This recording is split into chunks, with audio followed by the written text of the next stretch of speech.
Hello! Welcome to WWPN. I'm Cammie. I'm Kathy. And we are so excited for tonight's guest. Oh my gosh, you have no idea. I know. I've been like drilling for weeks. I know. She loves our guest. He's fun. He is. So anyways, we're not going to tell you who it is yet. If you haven't been looking on Facebook or Twitter. Or last week's show. Or the week before that. Then you'll just have to wait for a minute. That's right. But last week, who did we have on? We had Joey Jiggy Webb from Paranormal Hood. If you didn't get your t-shirt, the first 5 people to join his Facebook, Paranormal Hood, or his Twitter, at Paranormal Hood, you got a t-shirt. So, if we see you sporting your t-shirts, we're going to take some pictures. We're going to take some pictures. We're going to take some pictures. Yeah, or send us your pictures if you're out of state. Yeah. We might not run into you out of state, really. Well, you never know. You never know. Odds are slim. Slim. Unless you're going to be in Ohio in June. Right. But you never know. So, yes, Paranormal Hood, Joe Jiggy Webb, amazing guy. Great guest. He was a lot of fun. He had more to say when we were on break, and then, of course, after the show, people end up opening up a lot more than they do. They're more reserved when they're on air. I know. They think they have to censor themselves. There's no censoring here. It's okay. I know, that's silly. So, yeah, we've got, last week, and then next week, Kathy. Gosh, let me tell you. I want to say I like the guy. Go ahead. Okay, we've got Danny from Big Beard Audio. He has got a new app out for ghost hunting, and we've tried it. We've got some pretty amazing stuff. It's like you're talking to a ghost. Was like a Frank's box type. It's like a Frank's box, but they answer better. You know, I think, in my experience. Just in the few minutes that you and I, when we were using it, we weren't even on an investigation, and we just decided to fart around with it. And we heard words that were pertaining to where we were at. It was really cool. It was awesome. Seriously, if you're not psychic, you don't know what it's like to have to depend on your recorders. Right. And, usually it's hours later when you hear about something. So that's, I don't know. I'm an instant gratification person. She is. Instant gratification. I want to know what they're saying, and I want to know now. I don't want to wait. She doesn't want to wait. Don't want to wait. And, really, it's awesome. If you're out investigating, it's so valuable to be able to talk. Mm-hmm. Just like we're talking now. Right. If you can do that, God, what more do you need? Well, really? And not only that, but it's not only just in one person's head or their third eye or however, whatever psychic sees it, whatever way, right? Right. You can hear it. Yeah, the average person without the special gift of sight. Right. You can hear it. I love it. So, without further ado, I don't know. Have you guys ever heard of the Mothman? Yeah. I'm so excited. Well, if you haven't, Google it right now so that you can join us in chat. Right. Because that's important. Fascinating. Oh my gosh. Fascinating stuff. And we have none other than Travis Shortt. And we have a little introduction that we're going to show you of the movie of Travis and of the Mothman Chronicles.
UFO sightings, men in black, the frightening appearance of a mysterious creature, and a local tragedy that would reverberate into the heart of this nation.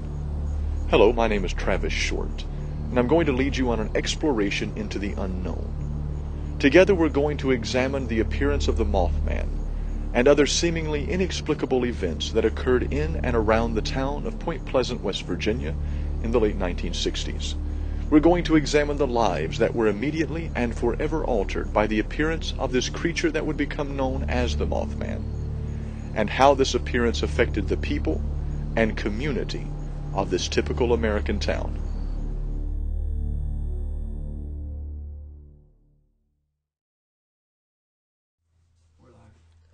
All right, guys. Chills. Chills, chills, chills. I'm so excited. I can't wait to see. That's going to be awesome. See it. There's going to be, there's going to be another one. There's got to be. I know. And we're going to talk about that tonight. Good. So, without further ado, Travis Shortt, say hi to everybody. Good evening. Thank you guys so much for having me on the show tonight. Oh, you are so welcome. Yeah. It's our honor, really. Seriously, we love talking about Mothman. It's so fascinating. I must have gone on the internet and just searched and searched and searched for like hours the other day. Yeah. Just looking up different facts and different sightings. And, it really is, it kind of sucks because online there's not a whole lot you can find except for the ones in the 1970s. Yeah, there's not, I mean, the stuff that I've researched hasn't been a whole lot, but they're almost similar for the most part. Yeah. So, Travis, go ahead. For people that haven't researched the Mothman, why don't you give us a brief rundown of where this all began? Okay. The Mothman is one of those very interesting supernatural paranormal events that occurred in Point Pleasant, West Virginia in between 1966 and 1967.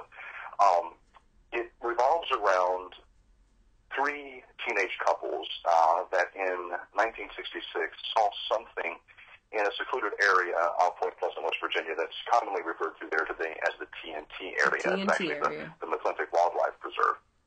And this was an area where teenagers would go, they would park, they would hang out, they would go hot rod race, very isolated.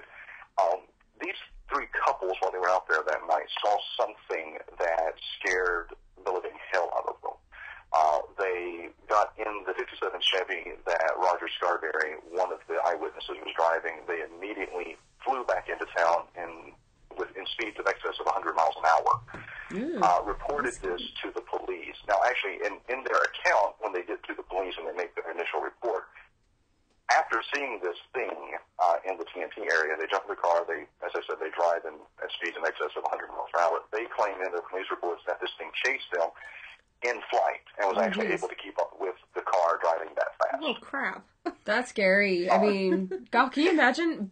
Oh, you don't want to slam on the brakes because it can catch you. Yeah. But that's, that's your first thought. It's like, absolutely. So that's kind of what started this. They made their initial report to the police, and throughout 13 months, from November 15th, 1966, until December 15th, 1967, there were hundreds of eyewitness reports of this creature that was dubbed Mothman. It was basically a winged entity. I don't particularly like the name Mothman because it's a misnomer. There was nothing about this entity that was moth-like or insect-like or even animal-like, quite frankly, other than the fact that it had wings. So there was no powder on the wings? So just the wings is where people came up with the Mothman, or where did that come from? 66 to 67 was the height of the TV series Batman. And there was a reporter for the newspapers that just went with Mothman playing off of Batman because there was a character in the Batman mythology in the TV show that was called the Mothman. And so that was where the name actually came from. Oh. One reporter used it, it stuck, and it's been that way since 1966. I would like to be that reporter. I know, seriously, if you can, like, name something so awesome. I know. We don't want to name a butterfly man, because that would be that's kind too of nice. creepy. Not so scary. And that's probably what they were looking for, was the scare. Well, yeah, moths, they're not pretty when you look at them. They're, the big ones are really scary. Mm-hmm. Absolutely. And, and that's actually something that's very funny about the Mothman entity, is that most people could only describe two things: his height, the fact that he had huge wings, and the color of his eyes. There were very seldom instances where anyone could give facial descriptions of what this entity looked like. He stood basically between 7 and 9 feet tall. He was muscular in build. He had red, glowing, hypnotic eyes. Those are the three main points that have been consistent in almost every Mothman sighting. And so these people, I know that you were saying that the kids that saw that the first time, they ran. I mean, did they all have like a feeling, like a threatening feeling, or was it just something so foreign to them that it just terrified them? Their first instinct was run. Both, to be quite frank. Everyone who has ever had a Mothman encounter or a Mothman sighting reports strange, ominous, foreboding feelings. They are always terrified beyond belief, many times to the point of absolute rigidity and not being able to move, wanting to run but not being able to run. And they all claim to have a feeling of losing control of themselves and being drawn to this creature. That's what I think the most scary thing. I mean, because you can be afraid and have... I have nightmares like that, let me just tell you. In nightmares, I'm like, I'm stuck. You're stuck. I can't move, I can't walk, and that fear just... That's scary. And then especially if you're confronted with a 7 to 9 foot thing with red eyes and wings, that's... That's tinkle-worthy, people. Right? I wouldn't be afraid to say I wet myself if I seen that. I couldn't agree more. I might word it differently, but I couldn't agree more. You wouldn't say tinkle, Trav? It's not really part of my vocabulary. Okay, we'll remember that. I was doing it ladylike. It's the only thing ladylike about me. Tinkle. Exactly. I'm not saying the event wouldn't occur. I'm just saying I would refer to it as something different. Oh, jeez. That's awesome. Well, now since we've talked about Tinkle, right, and our reference of it, let's go back to the Mothman. Huh? Right. So after that first sighting, Trav, what happened? I mean, they went to the police. These sightings continued to occur for 13 months. And the events kind of culminated in one of the greatest tragedies in American history, and that was the collapse of the Silver Bridge on December 15th, 1967. Right. Yeah. And if anyone saw the movie The Mothman Prophecies, which is based on the book by the same name by John Keel, who was actually present for a lot of the original sightings. He was not there as portrayed in the movie. He was actually in New York City. But what happened was the Silver Bridge, which was about a 40-year-old bridge, had been built in 1928. It spanned the Ohio River, connecting Point Pleasant, West Virginia, and Gallipolis, Ohio on the other side. About a 2-mile stretch of bridge. At 5 p.m. on December 15th, the red lights on both ends of the bridge malfunctioned. Jeez. And you had a string of cars in both lanes trapped on the bridge. And at 5 p.m., the bridge collapsed and plunged all of those cars and their occupants into the icy cold waters of the Ohio River. That's terrible. 46 people lost their lives in the collapse of that bridge. Of those 46 that died, 2 bodies were never found. Oh, wow. Yeah, that's crazy. At that point, by most accounts, the sightings of the Mothman ceased in Point Pleasant, which is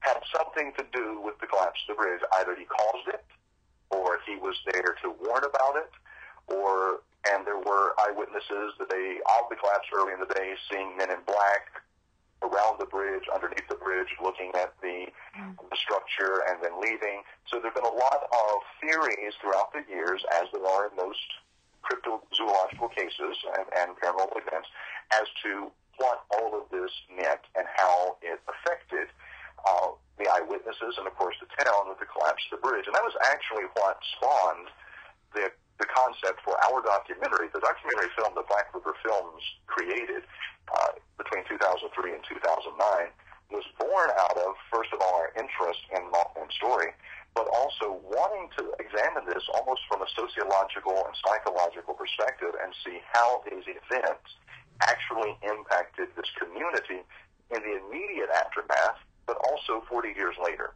Yeah. Right. And so that's how we approached the documentary film. Well, that's very interesting. I mean, a lot of people, because of these sightings, obviously they attribute it to he was either, the Mothman was either warning them or the cause of it. Was there any kind of investigation that engineers of the bridge and other organizations did? Yeah, that's a lot of weight on the bridge. Absolutely. Well, and then for both sides to, do the same thing at the same time. I mean, really. Yeah. So what did... Yeah, actually, the collapse of the bridge actually prompted one of the greatest infrastructure investigations into the bridge work in the United States of America. I can imagine. Well, it's only 20 years old. Every bridge in the continental U.S. was inspected. Shut down, inspected. Those that needed repairs were repaired. Those that needed to be replaced were replaced. It was literally this event that set that in motion. And yes, there was immediately after the fact, there was an investigation by experts. The Army Corps of Engineers was called in to actually remove the debris from the river. And then, of course, there were architects and engineers that examined it. And the most popular official finding on the collapse of the bridge is that it was caused by a cleavage fracture in the lower section of I-bar 330. And the official report states the fracture was caused due to stress corrosion and corrosion fatigue, and because of the wear and the cars over and over again. And one of the things that wasn't taken into account is that when it was built in 1928, cars were made very differently than they were in 1967. Yeah, so the engineering in size by several tons. Yeah. Right. So the official scientific explanation is that the collapse happened because of that cleavage fracture. Right. So, but then even though that there's some kind of explanation, that the engineers came and, figured out through their investigations, we still go and attribute this to the Mothman being some kind of a connection, and then the Men in Black. And well, if he was there as a warning, it would make sense, because they're like, there's this big old crazy ass creature out there with wings that's 9 feet tall with glowing red eyes. Yeah, but he looks like a demon. Why is he warning people you're gonna die? Well, you don't know. But it's like everybody's gonna stay in the house because there's this crazy creature around. Why would they? Why would they drive on that bridge? Why would they not be at home hiding under their blankets? Very good point, Kathy. I know. Thank you. I mean, maybe that's the reason. Well, that's, if he was there to warn him, that would be my thought. If I'm going to warn somebody, I'm going to be big, crazy, and scary, rawr.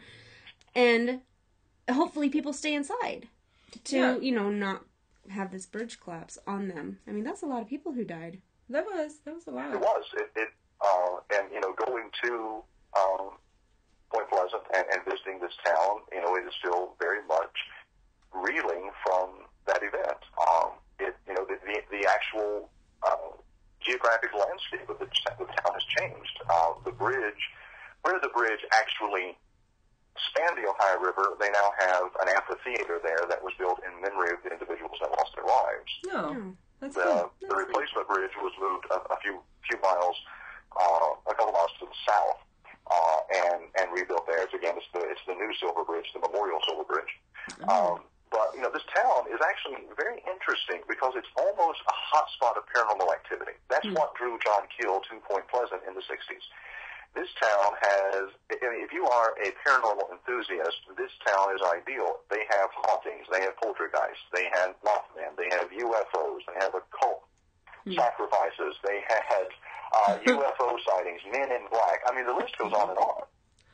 Huh. And this is a tiny town in the 60s of around 4,000 or 5,000 people, and all of this stuff was transpiring, allegedly transpiring, based on eyewitness reports. And it's very interesting when you get there and you start talking to the residents and you start doing research into the history, because the interesting thing that we discovered, as I mentioned, we worked on this film from 2003 to 2009. Myself, Charlie McCracken, and Matthew Fleming. Charlie was the director, and Matthew and I acted as the executive producers, creating this feature-length documentary to kind of capture the story of the Mothman, because unlike a lot of other cryptids, and quite frankly, parenthetically, I will say I don't believe that Mothman is a cryptid. That's my personal opinion. I don't believe that he is. But in other instances, such as the Loch Ness Monster, such as the Yeti, such as Bigfoot, there is some type of physical evidence of the sighting, whether it be a footprint in the case of Bigfoot and Yeti, or whether it be a photograph of Nessie or Bigfoot, or even, for that matter, UFOs or even ghosts from time to time being caught on film. Mothman is one of those historical anomalies that there's no physical evidence. No one ever captured a picture in the 60s. There were no official footprints or physical representations, manifestations, or evidence of Mothman being there. No one ever captured Mothman on home film or anything like that. So we wanted to try to capture as realistically the historical significance of this particular paranormal and supernatural oddity. So we did our research for 6 years in putting this together. That was historical research, that was one-on-one interviews, that was recreations, that was computer animation. And in our research, what we discovered is that this town, or the area where this town is actually situated, has a 200-year-old Native American curse placed on it. Oh. That'll do it. That'll do it. Absolutely. In 1774, the area there in Point Pleasant was actually being settled by white settlers. But they ran into, as you can imagine, problems with the Native American population. Some were friendly, some were hostile. They built a fort, Camp Point Pleasant. And there was a chief in particular who was associated with this particular legend, and that's Chief Cornstalk. And Cornstalk supposedly placed a curse as he died on this piece of land that it would never find peace for 200 years. Now, Cornstalk was killed. Whether he was killed in battle or whether he was murdered is a point of debate. There are two different historical stories that come down through the ages as to how Cornstalk died. Regardless of how he died, and we deal with both versions in the documentary in recreation form. Regardless of which of those particular stories you believe, what you have to walk away from is that this piece of land for almost exactly 200 years was riddled with tragedy and grief and unexplained events. Like, what kind of events and things conspired on that piece of land? I mean, up to the Mothman sightings.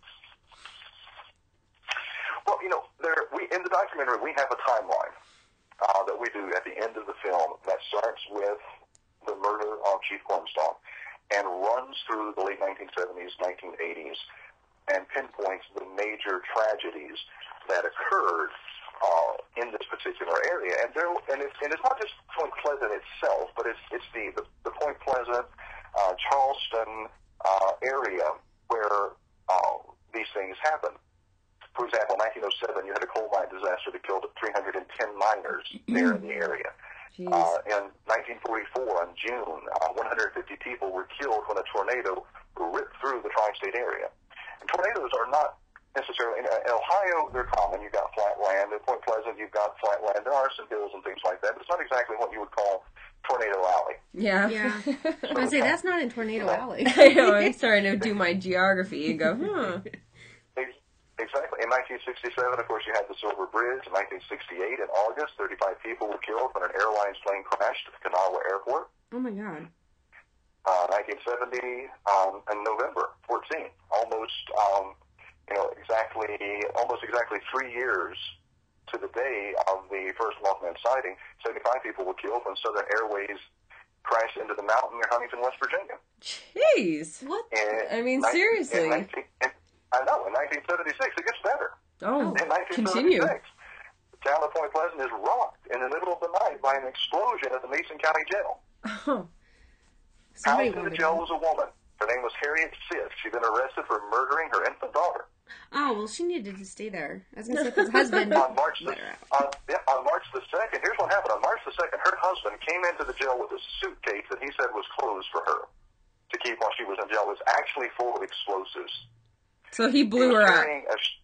He was carrying a shotgun under his long coat. When he sat the suitcase down, he fired at the suitcase that contained the dynamite, killed himself, his wife, and 3 law enforcement officers. Oh, my God. What?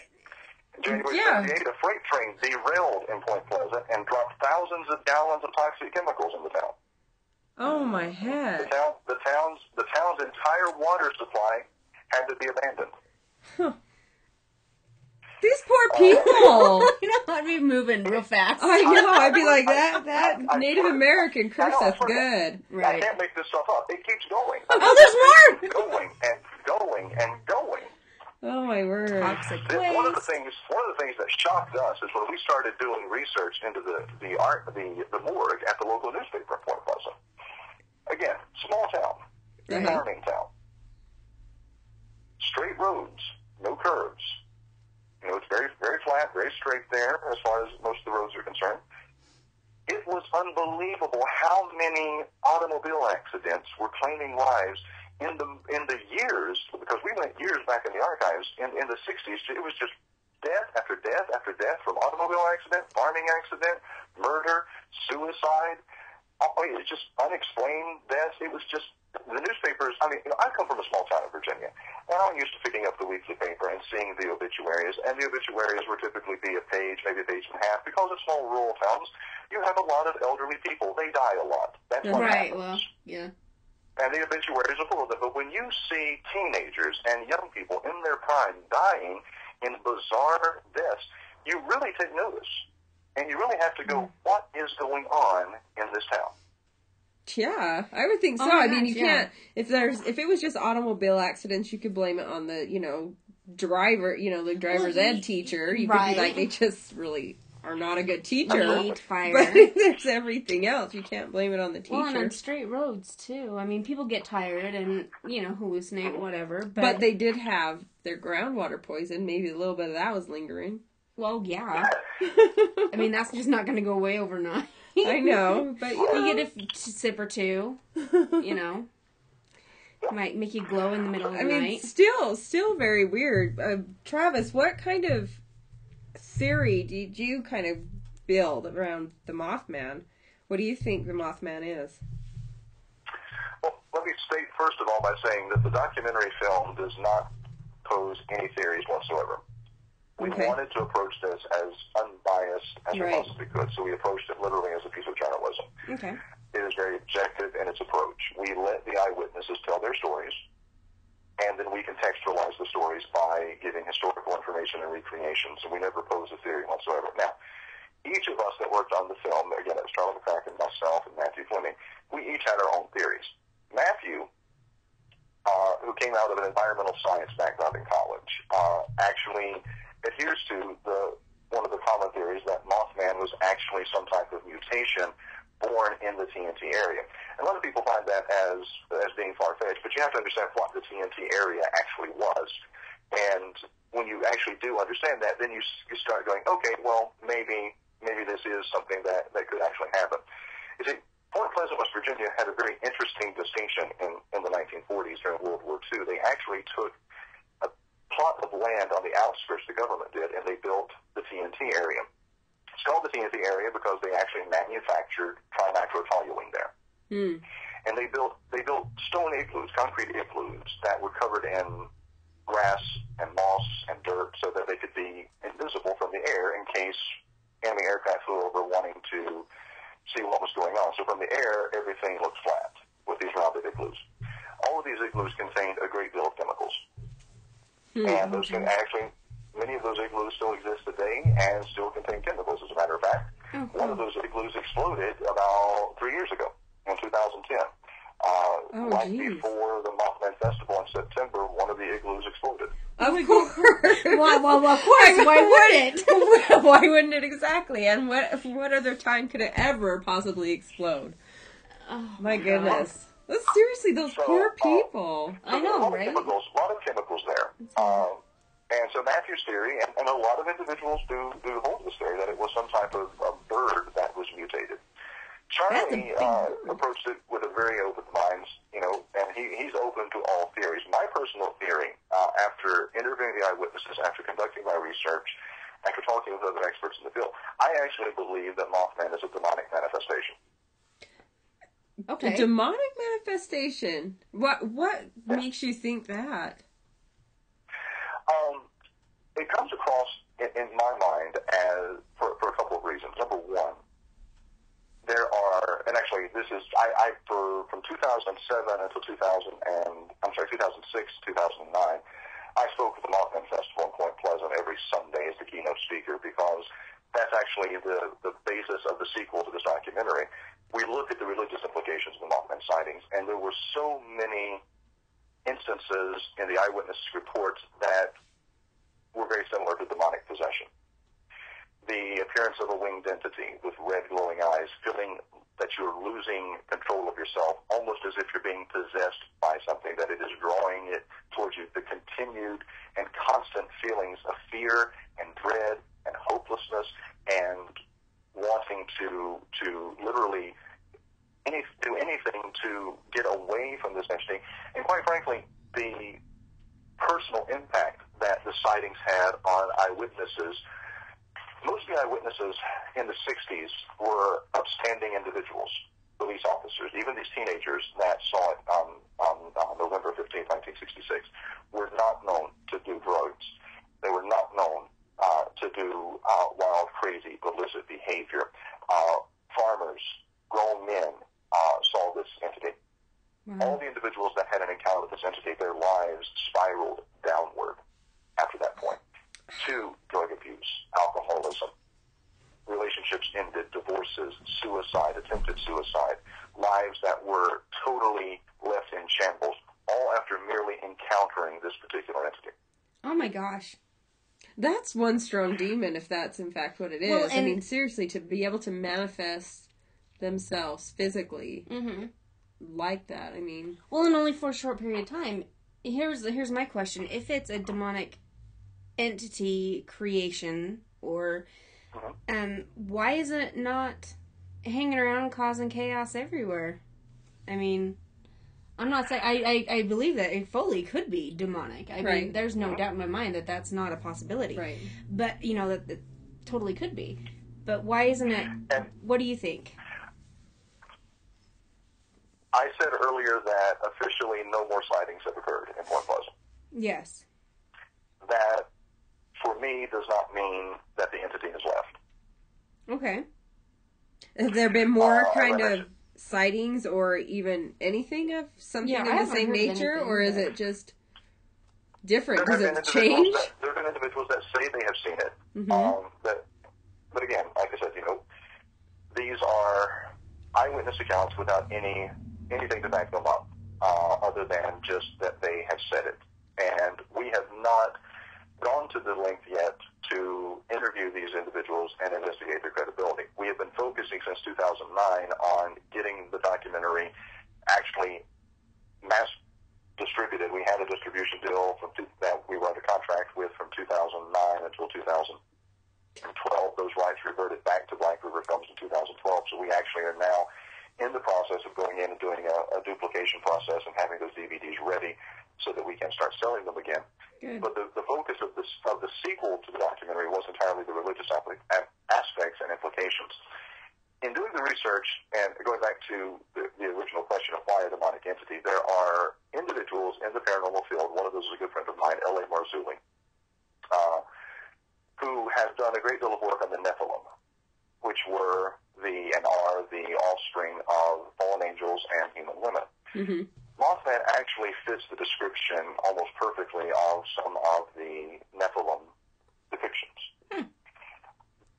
To the height, the wings, the eyes, and as I mentioned before, there's no official footprint fingerprint or physical markings. However, one of the original eyewitnesses, actually the night before Roger and Linda Scarberry and Steve Millett and his wife saw Mothman in the TNT area, a farmer by the name of Merle Partridge actually claimed to have seen Mothman at his farm. The next day, his daughter, whom I got to talk to at one of the Mothman festivals, went to the area in the cornfield where her father had seen this entity, and there were footprints, and those footprints each had 6 digits as opposed to 5. Weird. And well, so here's our footprint. Is one of the physical characteristics of a Nephilim. Huh. So that is my theory. I also tie into account, if you look at most world religions, all world religions have a winged entity associated with them, whether they be angels or demons. Right. I think that Mothman, whatever happened in Point Pleasant, does have some type of spiritual explanation. Again, that's my theory. Others have. There are those that believe it's cryptid. There are those that believe it is a government creation, a government conspiracy. We did uncover some evidence that possibly supports that in the documentary film. We were actually the first to break and show a connection between Point Pleasant, West Virginia, and Area 51. Ooh. Okay, so Travis, that opens up a whole new world. I mean, wow. Well, then you've got the Men in Black sightings around the bridge that just come check it out and bail. Right. I mean, it just kind of all does tie that. You know what? Where did we get this documentary? I'm just curious. Yes. Right now, the only place that you can get it is directly from us. Individuals that are interested, they can email info at aspirecommunications.com. That's ASPYRCOMMUNICATIONS.com. You email us, I'll respond directly with you, let you know how you can proceed with the purchase, and then we'll get a copy of it out to you. Totally want one. Yeah, me too. I mean, and especially, to me, just how everything kind of meets together, it just all connects somehow. From being a paranormal investigator, you know, hunting ghosts and investigating ghosts, researching ghosts, locations, different theories, you know, collaborating with different teams all over the world, and, you know, just stories. And then seeing how aliens, Bigfoot, Mothman, you know, just Men in Black, everything kind of ties together. It's just... Well, religious content as religious, spiritualism. I mean, God, pagan things and cult stuff. And, I mean, seriously, I want to find that connection. I'm going to do it one day. Right. And you'll start by watching this video. Exactly. That's going to be step 1. Documentary. For me, one of the other really strong pieces of supporting evidence, and literally the strongest, is Linda Scarberry, who unfortunately passed away in 2011. But she was and has been the kind of the tentpole of the Mothman legacy. Yeah, she's had quite a bit of sightings with that. She did. You know, she was the first one that was famous from that group of 6 teenagers. Her husband, Roger, her ex-husband, they divorced a few years later, but he refused to ever discuss the event again. He has never. We tried. We told him, even if we didn't include his interview in the documentary, just for posterity's sake, we would like to record it. He could keep the copy, he could keep the footage and decide to do with it what he wanted to himself. But he refused to even talk about it ever again. Well, I can imagine. I mean, especially if he attributes his divorce and their, you know, relationship from that point. I mean, that's hard. It is, and that was what was so heart-wrenching is watching these individuals and talking to them and seeing how it still weighed on them 4 decades later. But Linda, when we took Linda back to the site of the original sighting, we were talking with her. We asked Linda to describe for us the Mothman creature, and Jeff Wamsley, a good friend of ours in Point Pleasant, runs the Mothman Museum and has written a couple of books about Mothman himself. He himself interviewed her, and we got the same description that Jeff included in his book. And Linda said that what she saw at the TNT area looked like a tall, slender, yet muscular man. His skin was ashen in color, and he had protruding from his back what she could only describe as angel wings. Huh. Angel wings. That's a far cry from moth wings. But, right. You know, you could go eagle's wings, moth wings, but angel wings. Those words were her description of what she saw. Huh. That's crazy. That is just... So, those types of things, again, lead me, and the continued investigation that I have done into Mothman. The other thing about Mothman is he is always associated with tragedies. Anywhere there's a sighting of Mothman, a tragedy follows, or a tragedy has occurred. He was supposedly seen at Chernobyl. He was supposedly seen in New York City on September the 11th during the collapse of the Twin Towers. Well, so it's not only in Point Pleasant, then, that we're starting to turn him up, right? Well, again, I posed another theory because in Point Pleasant, in the 13 months that Mothman was seen, you had hundreds of eyewitness accounts, some of them from as far away as 100 miles away from Point Pleasant. Yeah. That's okay. Crazy. Well, The descriptions were, 7 to 9 feet tall. Sometimes he was gray. Sometimes he looked like he was wearing a silvery suit. Sometimes he looked like he was wearing a tunic. I posed the theory that there actually was not a Mothman, but there were Mothmen. Mothman. Oh, well, that would make sense, especially if it's like a demonic entity, because right. Well, any entity, sporadically placed. Yeah, throw them in there. I just got a message. Our guest last week, Joey Jiggy Webb, when he was a kid, he was saying, he was telling me this weekend that, because I told him you were coming on the show and to come and listen. He was saying that he saw, when he was a kid, this tall, dark thing. It had, it was only illuminated by the light behind him, I guess. But it had wings, and he heard, swooshing around him. His family can attest to it. They were there. They remember his story, and he just came in. He's taking out garbage or something like that, and he had the wings. He hears the swooshing, and he was just petrified. And that was in Massachusetts. Yeah, I wonder if I don't know the whole story, but that's just what he told me this weekend. Yeah, that's interesting, because what if it does manifest to just everyday people that and doesn't cause... He was a kid. Yeah, children, doesn't cause huge catastrophes every single time they come around. Yeah, just scare the bejesus out of you. Yeah, right? I mean, that's interesting. How do you document these kind of things if it doesn't have big, huge tragedies? Yeah, I mean, that is, we talked to several individuals, and we've gotten reports. Mothman has continued to be cited, or these winged entities have continued to be cited. Most recently, Minneapolis, Minnesota, Seattle, Washington, Wise County, Texas, which actually I find very interesting that, again, you have this winged entity in a location. Wise County is home to Aurora, Texas. And if you're a UFO enthusiast, you know that right. Aurora, Texas is considered to be the actual first UFO crash 50 years before Roswell in 1897. Right. A supposed UFO crash in Aurora, Texas. Mexico has had sightings of these winged entities. North Carolina.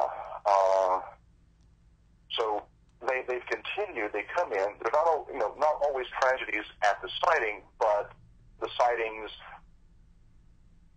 Many of the sightings always coincide with tragedies. For example, Wise County, Texas, huge forest fires there about 5 years ago, around the same time span that Mothman was again manifesting in that particular area. Wow. Well, you don't really hear a whole lot about these. Well, that's a lot of... I think we don't talk about the paranormal aspect of this. I mean, who's going to go out and say all these tragedies are marked by a demon? Well, they come in and start the whole forest fire, Well, because that gives people an excuse to blame an entity or something on something else. Like, your dog ran away from home because of the Mothman. The Mothman. Yeah. Just, natural things happen. Shit happens, right? But what if it is the Mothman that's right, the natural exactly. thing? Because, you look at the bridge. Both lights go out. Yeah, really. They're both red. People are stuck on the bridge. And then after it collapses, he is never to be seen again in that area. That jerk. Right? Causes chaos and leaves. Messes up everything, and then off he goes, Yeah. I just, And it causes chaos. Just, you know. How did you dig up all this stuff? I mean, really, right. to be able to get people to come out and then, I mean, is it just searching for something that can connect it and then all of a sudden, whoa, and you guess just type what? in Mothman, scroll past the 300 pages of you, and then get to other people's stories? I mean, how do you find people who claim Mothman connections? Yeah, it's got to be a lot of work. Well, one of the interesting things, again, in Point Pleasant, it was very difficult to get people to talk about Mothman.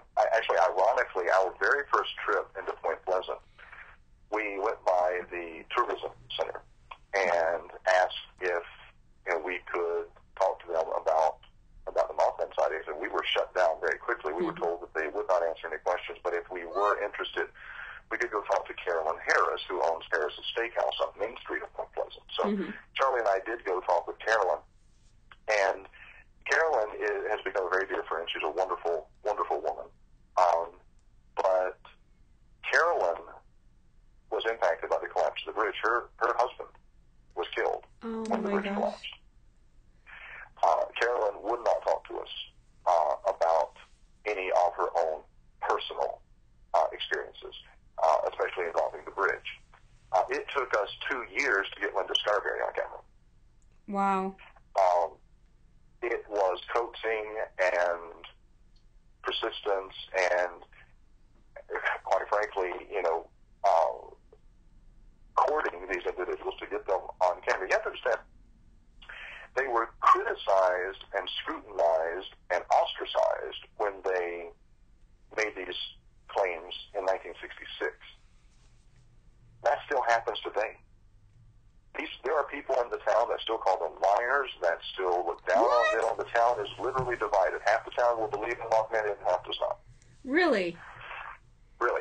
It happened. People seen it. I mean, I guess they just don't have to believe it, but, calling somebody a liar about it. They will tell you. They think that it's bullshit. They think that these people made it up. And then there are those that are adamantly embrace it. The town has embraced it. I mean, there's a statue of Mothman in the town square. They have created the Mothman Festival, which is a huge gathering. The second weekend in September every year, you have about 10,000 people that gather in this small town from all over the world. We've talked to and interviewed people from Australia, Japan, the Netherlands. They flood the town, take tours. They screen our film, other films that have been done on the Mothman. They hear experts. Matter of fact, Bill Bean is going to be in Point Pleasant this September. He's going to be the speaker at the Love Mothman Bill. Festival. Bill's fun. We love Bill. Bill is fun. So, the town's embraced it. They're using it to their benefit.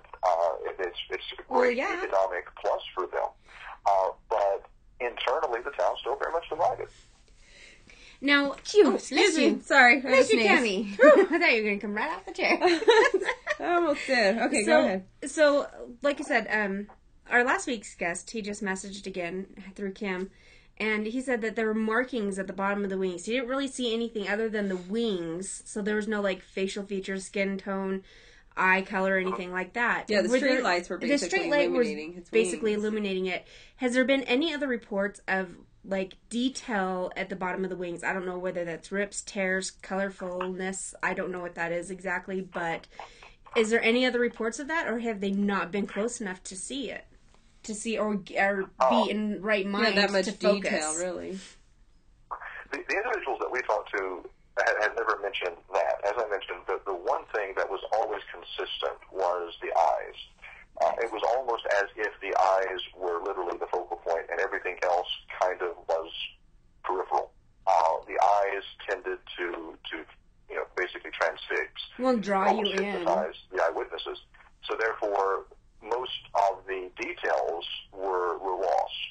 So it's actually very interesting that's brought up. I would actually be interested to talk to that individual and find out a little bit more what they mean by the markings on the wings. I can hook you up. Because well, and if you're in chat, Joey, if you're in chat, Jiggy, go ahead and give some. Yeah, and this is actually how this has happened over the years. Is just as I've gone out and I've spoken, as I've done interviews, and as we've talked about this, people will call us, they will send emails. I've had an experience the folks at Point Pleasant will sometimes refer us to individuals. Hey, this person says they've seen something. Do you want to talk with them? And we have.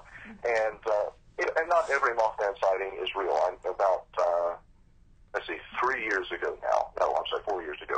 July 2009, I was on Coast to Coast AM with George Norrie, and someone had sent in to Coast to Coast a Mothman sighting in eastern Kentucky, which is not very far from where I reside. And I was fortunate enough that while this person was, giving their detailed account, Charlie, my business partner and the director, was actually researching the sighting. He got supposedly there was a deputy sheriff that had been contacted and they reported and filed. Charlie called the sheriff's department, and that deputy did not exist. No one by that name had ever worked there. So, there are a lot of individuals that will claim to have these experiences, but we actually do pride ourselves when they come to us. We do our background checking to find out if there is validity to them. Well, we're going to see if we can get Jiggy here on the line so he can tell you exactly what he's seen. Okay. I don't know if he's going to call in right away or because it's done like through chat and through, there's. This might take a second. Yeah, but we'll keep talking though. Just, absolutely. So that we can keep, Ooh, this is so interesting. Oh my gosh. I mean, really fascinating because you don't hear so much about the Mothman. You hear it in passing. Oh yeah, Mothman. Oh, you've heard of the Mothman? Oh yeah, I've seen the movie.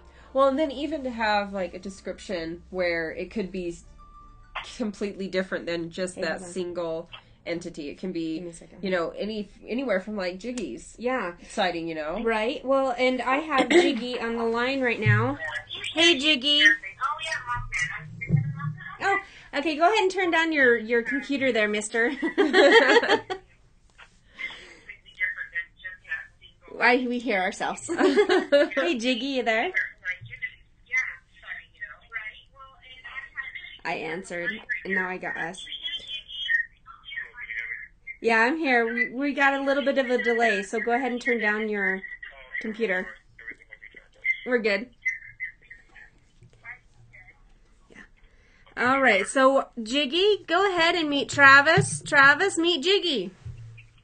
Hey, how are you? Hello, Travis. How are you? I'm doing fine. Pleasure to meet you. So tell us about your sighting. Yeah, we can hear you. Tell us about your sighting, Jiggy. How old were you? Where were you? I was probably maybe, I want to say 12 or 13 years old, maybe even 14 at the time, because I think I would have probably been about 13 or 14.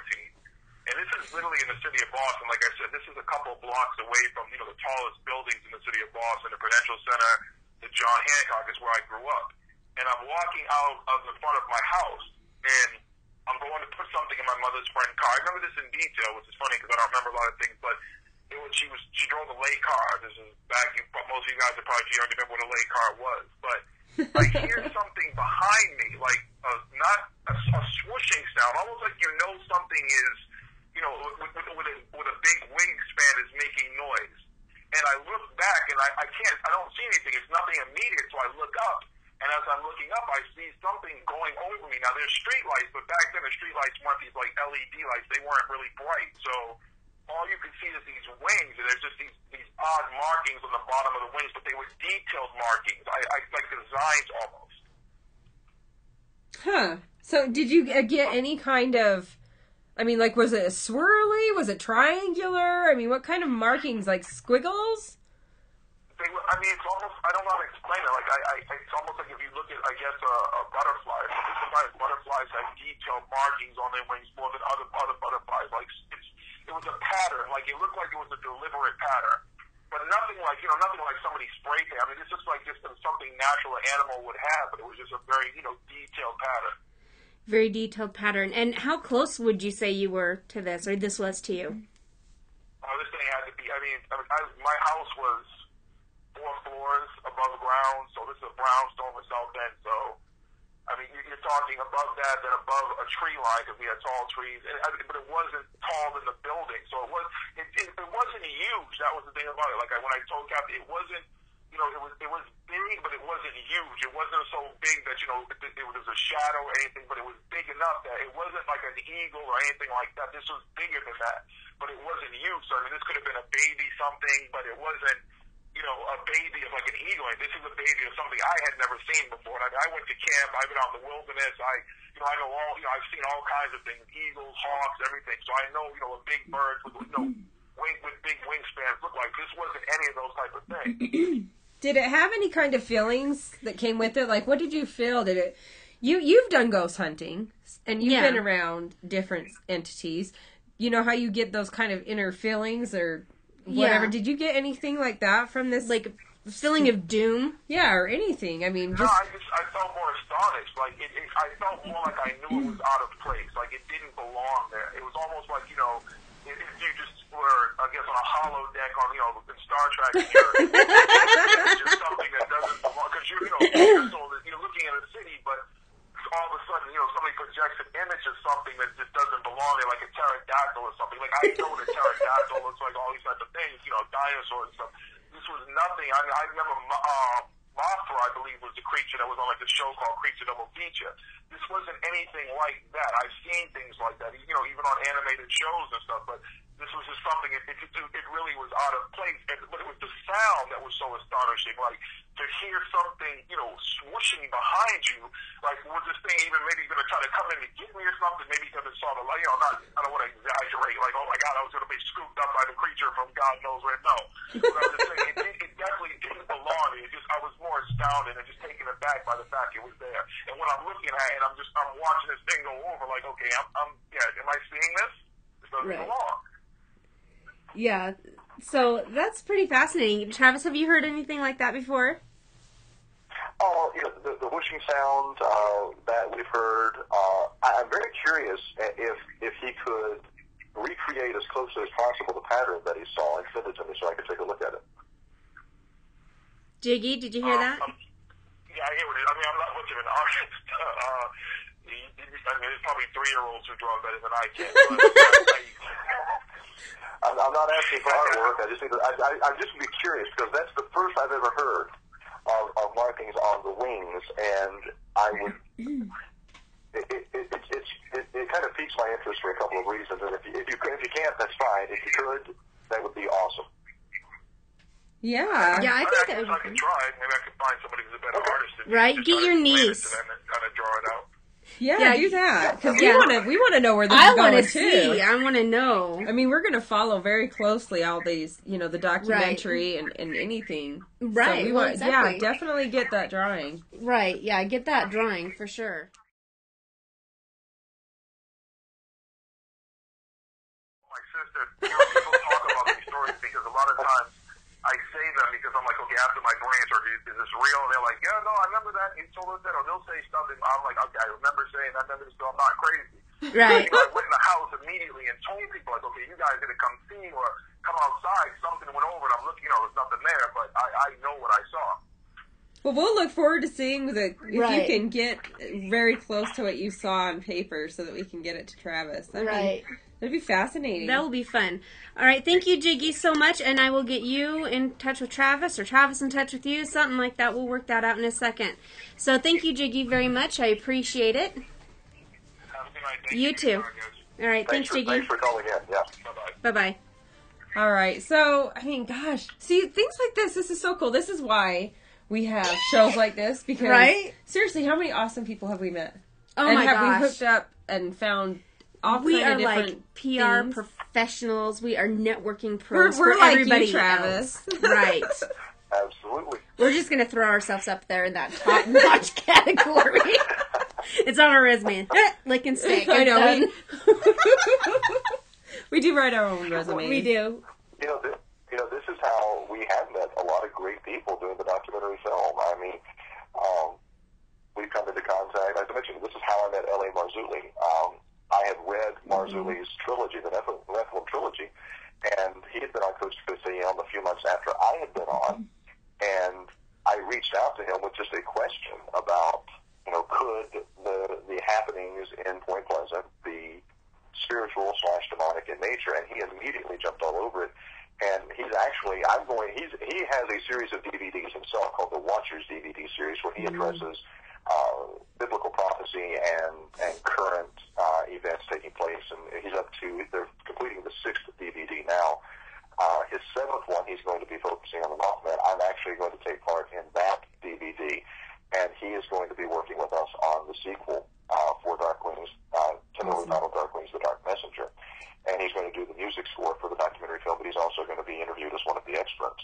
And we've got a lot of good people like that.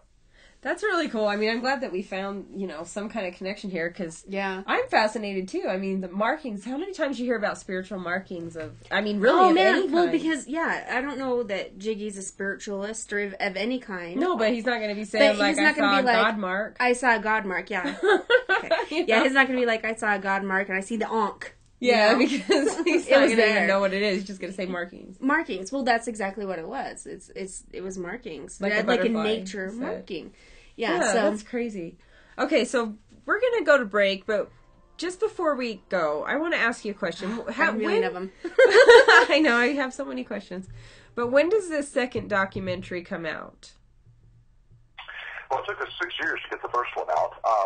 Because we you guys better hurry. Yeah, that's a serious investment. I'm hoping, the timeline is this. We have been doing re-edits on the first one. And I can talk more about that after the break, but it is about ready. We're going to have a new batch on DVDs that will be ready. I have been working on the research of the script for the second one since 2009. Mm-hmm. We are lining up our experts. We want not only historical experts, but we also want at least one religious expert to represent the majority of the world religions, including Islam, Christianity, Judaism, Hinduism, Native American shamanism, to actually give us interesting perspectives on winged entities in culture and in religions. That's taking some time to get those individuals lined up. This one actually will probably require more travel than the first one. The first one, we basically were in Point Pleasant. Right. We've actually been invited to Bolivia to shoot there. How fun. Because we will be dealing with some, awesome. some aspects of the Mayans and the Aztecs and things like that, because all of these images go back for centuries. So we've been invited out west to talk to a shaman. We've been invited a lot of different places, but the budget has to come into place, and then I need to get Charlie and Matthew back on board. Matthew has his own career, his own family. He works with us. I'm hoping he's going to sign on for the sequel and be part of that as well. So I am not what you call an impulse filmmaker. A lot of research goes into what we do. I want everything to be absolutely 6 years. perfect, and I'm a stickler when it comes to that. I like that, though. Yeah. Impulse filmmaker. That would be us. We're impulse filmmakers, but we do a very low budget. Right. Here, you hold the camera. I know. That's our budget. We'll take turns holding the camera and the mic. Right? Well, and that's exactly how we did the first one. I funded, and Matthew Fleming and Charlie, we each funded various aspects of that documentary, because it started out as a labor of love. It started out as a hobby that we wanted to do, and it just kind of took on a life of its own. I would love to talk with someone about funding the sequel, because the first rule of producing is you never put your own money into a project. Right. And we all did that the last time, and we don't want to do that this time. We actually want to find someone that would be willing to fund this particular project and help us take it to the next level. Yeah. As with everything, it's always about the money. If the money's in place, we could do things very quickly. Right. Me too. Right? I do things quick. Money, hey. Oh, well, what you need to do is you need to put it together, put it out there, and then do what that ghost hunting movie did.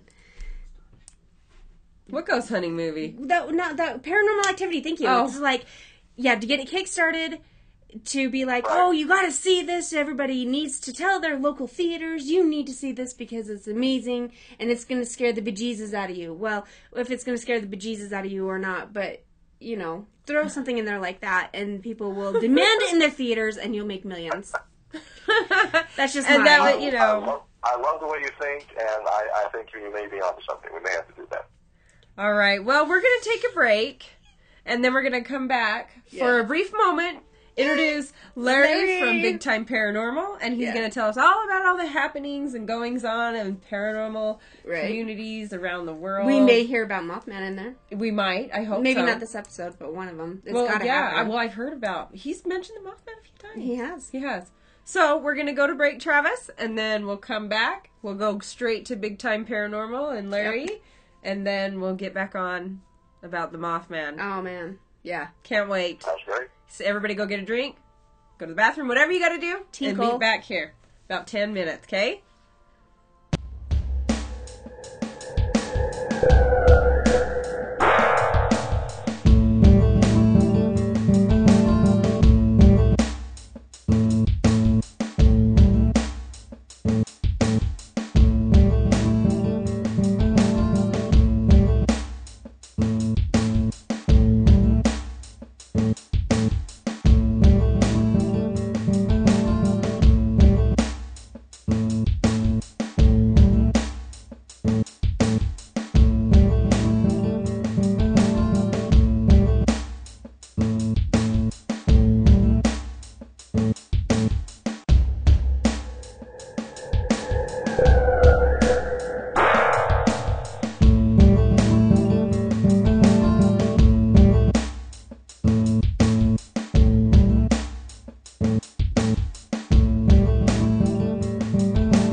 right, everybody. Hopefully went to your potty breaks and got some drinks. Tinkle, as Kathy says. That's the word for the day. Tinkle. Okay. I like it. All right, so Larry from Big Time Paranormal has a lot to say tonight, so keep watching. Get your pencil, paper ready so you can write down any kind of events you want to go to. And we're going to go right to Larry.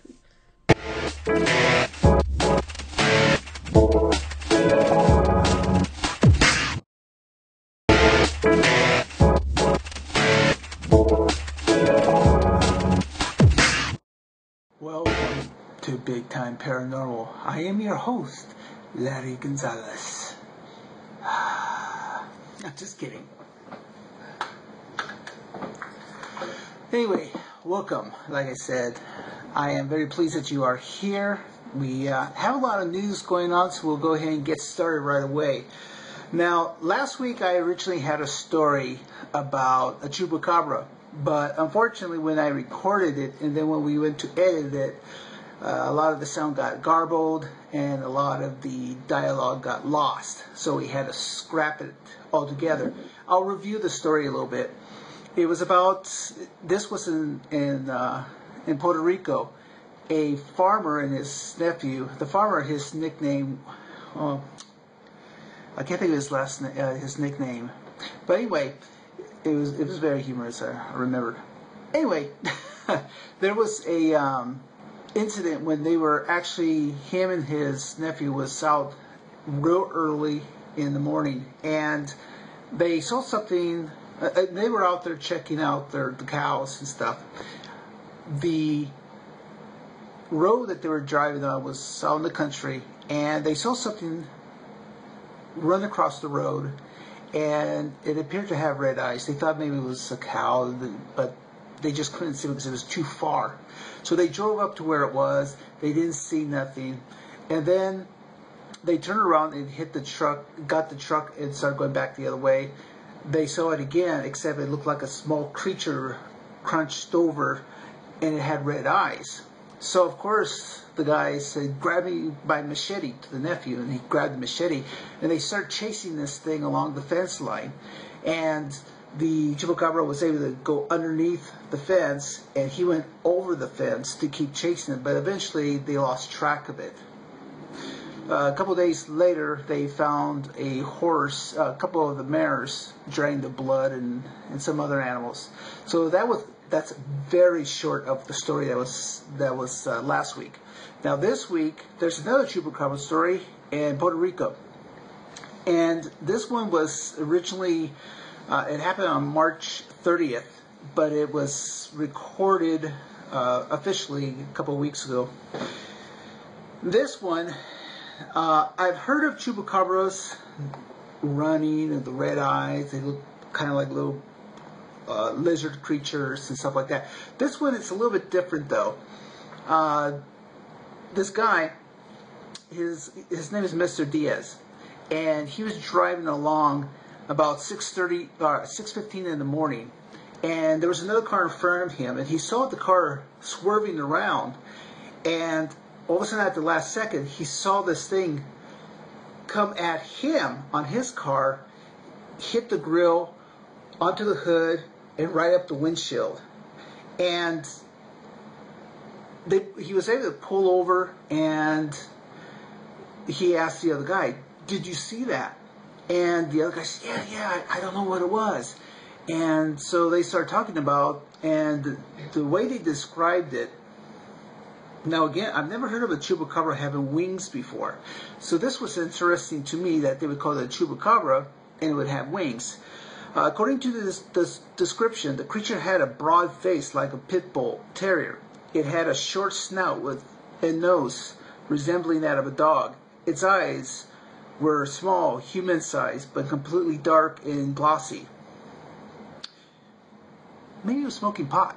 Anyway, it had something like ears on either side of its head. It had no feathers. Its skin was like a bat's, and although he thinks, Mr. Diaz, it may have been hair, it was short and smooth along the body. The creature was black or dark brown in color and seemed to have arms the aside from wings. It is to say it had 6 extremities, 2 legs, 2 arms, 2 wings. Its feet appear to have multiple toes with claws and extended wings resembling those of a bat. So again, chupacabras, like I said, I've heard all kinds of descriptions. This is the first time I've heard of it having wings. That's kind of scary because a blood-sucking chupacabra. Yeah, anyway, I'm not going there for vacation. At least not in that country. Especially the glossy eyes.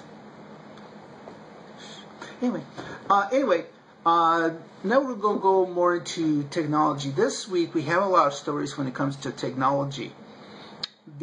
Everybody's heard of the breathalyzer, where if you appear to be drinking, you get pulled over by the city police, sheriff, highway patrol, or whomever, and they suspect that you're drinking. They'll pull out a little device and you blow into it. It'll let you know if you're basically drunk or not.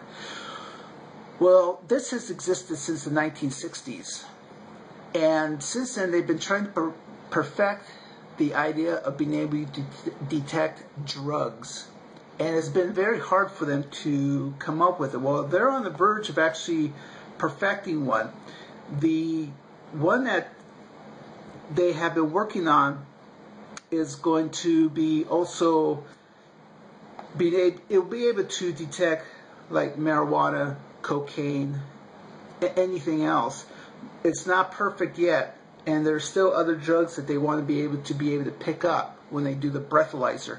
So that's going to be really huge in the law enforcement. So when that will happen, I don't know, but again, that's something been in the works for a long time, and I don't blame them. I've seen too many things on the road as a truck driver. Now this story comes from Japan. Now, to go to show you how advanced the Japanese are with technology and so on like that, they have actually, let's see, this is, it's a new display in Japan showing off what is almost certainly the best virtual try-on mechanism you'll ever see.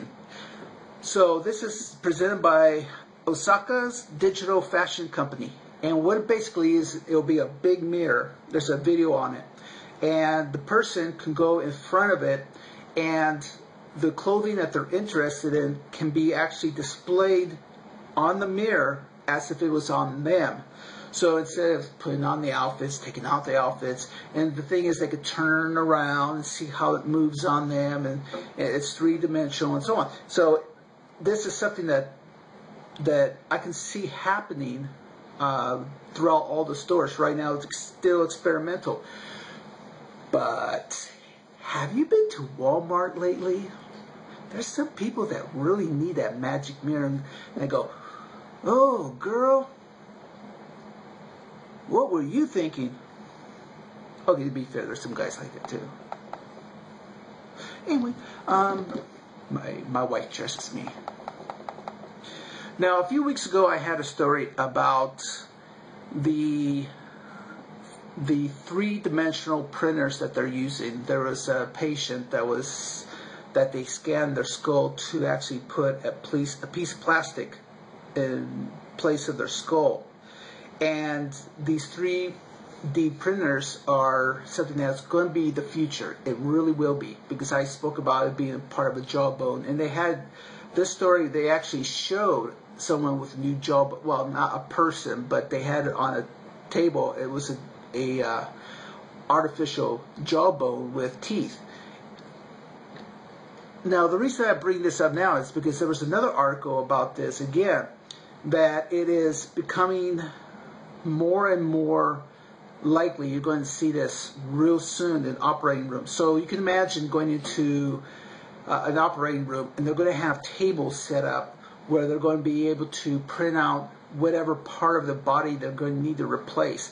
And that's humongous, because my wife and I were just having lunch today, and we were talking to the young lady, and she was saying that her grandmother had developed bone cancer. And you can imagine if they're able to replace the bone with a 3D image, plastic, whatever, to be replacing that bone, that could be huge. But this is something that is going to happen, and I am very excited about it because I know there's a lot of people. Now, part of the story was because I suffer from my back. I don't have it nearly as bad as a lot of people. There's a lot of people that they're on permanent disability because they can't walk. They have to use walkers or they're in wheelchairs. Well, the new plastic 3D imager that they want to put in place. Oh, that's my clock. It's not a bird. It's a clock. It's a plastic clock too. But what happens is that the new imagers are going to be able to put a new. Thank you. Anyway, they're going to have these new plastic discs that they're going to actually be able to put in there to take the bone and re-separate them, put the disc in there, so you no longer have that grinding feel. And that is humongous. I can tell you because I've seen so many people, being in trucking, people have hurt themselves from lifting too heavy an object or lifting wrong. That was me, lifting wrong. But like I said, I have nowhere as bad as some. I only suffer maybe once a year. So that is really exciting. The next story is going to be really exciting as well. The company Sony has developed a new 3D shooting binocular. It's binoculars, but that you could videotape. I'm old-fashioned. But you can actually start recording things with binoculars, like a camera, like a video camera. And it's, let's see, it's going to be the DEV-50V. The 30% smaller and lighter body and the new dust and splash proof construction. The old 7.1 megapixel sensor has been replaced with a 20.4 megapixel sensor that can shoot in ultra low light conditions, including at night. So for those of you that are into cryptozoology, UFOs, and stuff like that, this is going to be huge, because not only are you going to be able to have night vision, basically, because it's so sensitive, that you can videotape it while you're witnessing it. The only thing is, like any other technology, it's still very expensive. It's $1,995, so almost $2,000. But like I said, like anything else, the price will eventually come down. The first ones will be available this June, and just in time for, the beach. I mean, not the beach. Goes hunting. The waves over there. Anyway, so. That's really exciting because, like I said, it's smaller and lighter. Hi, honey. Anyway, the next story is, have you ever thought about glow-in-the-dark sheep? Well, I actually never thought about it, but apparently somebody did. In Uruguay, they have experimented with they took some DNA from a jellyfish that actually glows in the dark, and they were able to successfully integrate it with sheep. Now the sheep look normal, they baa normal, all that normal. The only time that you notice a difference is when you actually turn on a black light to see them, and you actually see that they glow. Now, can you imagine if they actually glowed all the time? Imagine the freak out farmers that'll be out there. There's ghosts in the woods. I saw them, and they were going, bah! So, yeah. Now, the next story I came across I thought was rather humorous, because at first I just read the title. Egg laid by extinct elephant bird sells for 101 grand at British auction. Now, at first I thought, elephant bird. I can imagine. I'm sure glad they don't really exist. This was what I originally thought. Because I hate to be washing my car and all of a sudden, splush, and you hear this as it's going flying by, laughing at me. But it turned out to be something completely different. But anyway, this egg the picture of it is like from my shoulders, like that. It was huge, and they said it's that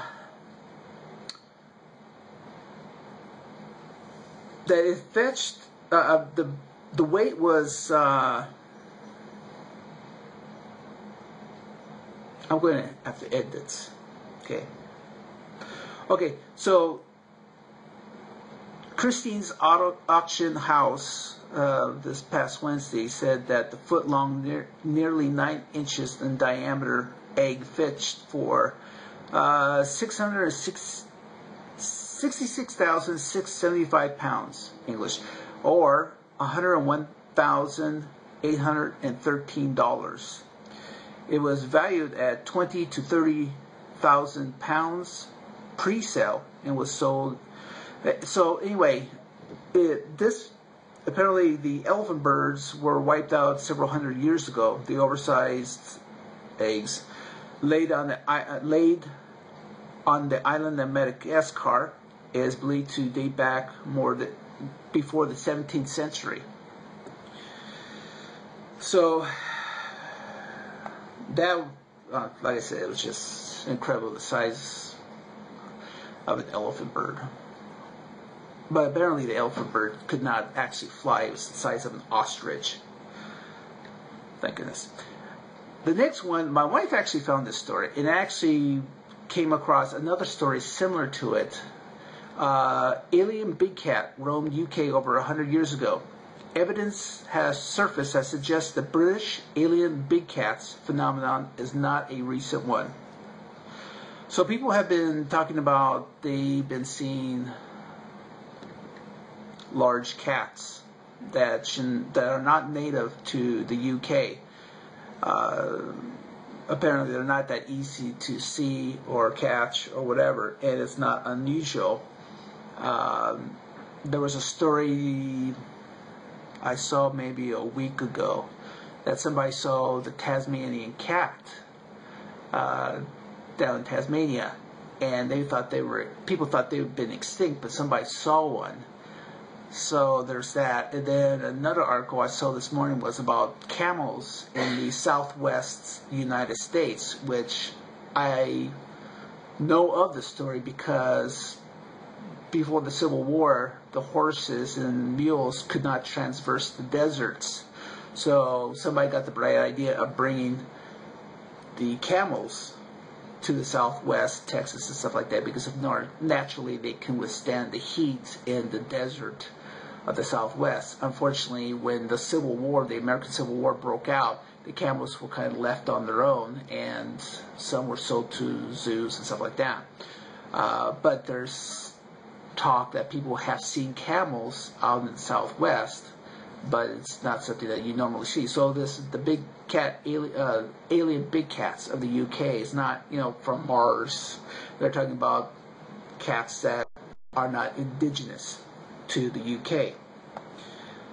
So that's the news for this past week. Upcoming conventions. Okay, now we have some new ones, and these are all ones that my wife found, so I got her doing research. She's just not a pretty girl. She does research. The first one that she found was the Florida UFO Symposium. This will be at the Chateau Elam Hotel and Conference Center in Sebring, Florida on May 10th, 12th of this year. The event is hosted by Peter Robbins, well-renowned author, artist, lunch, artist and UFO researcher. The price for this is $125 per person. Now, what do you get for $125? Well, they're going to be talking about the movie about Betty and Barney Hill. This is going to be followed by Q&A with their niece, Kathleen Murden. I believe that's how you pronounce it.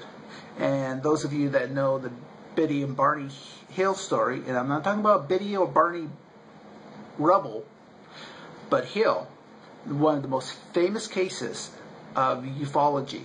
And I really, really believe this happened because, you know, Betty had drew this map of a star system that had not been found yet. And it took a long time before astronomers actually found the system. It was exactly the way she drew it.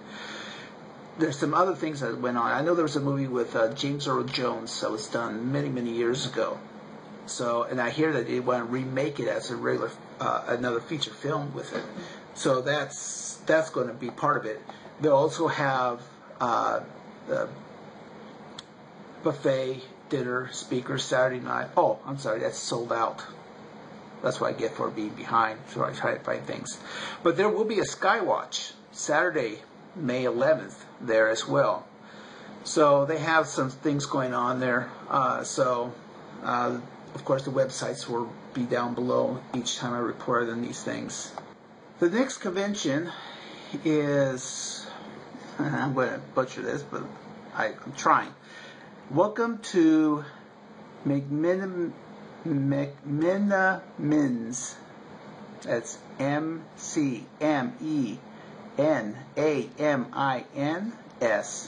14th Annual UFO Festival at Hotel Oregon.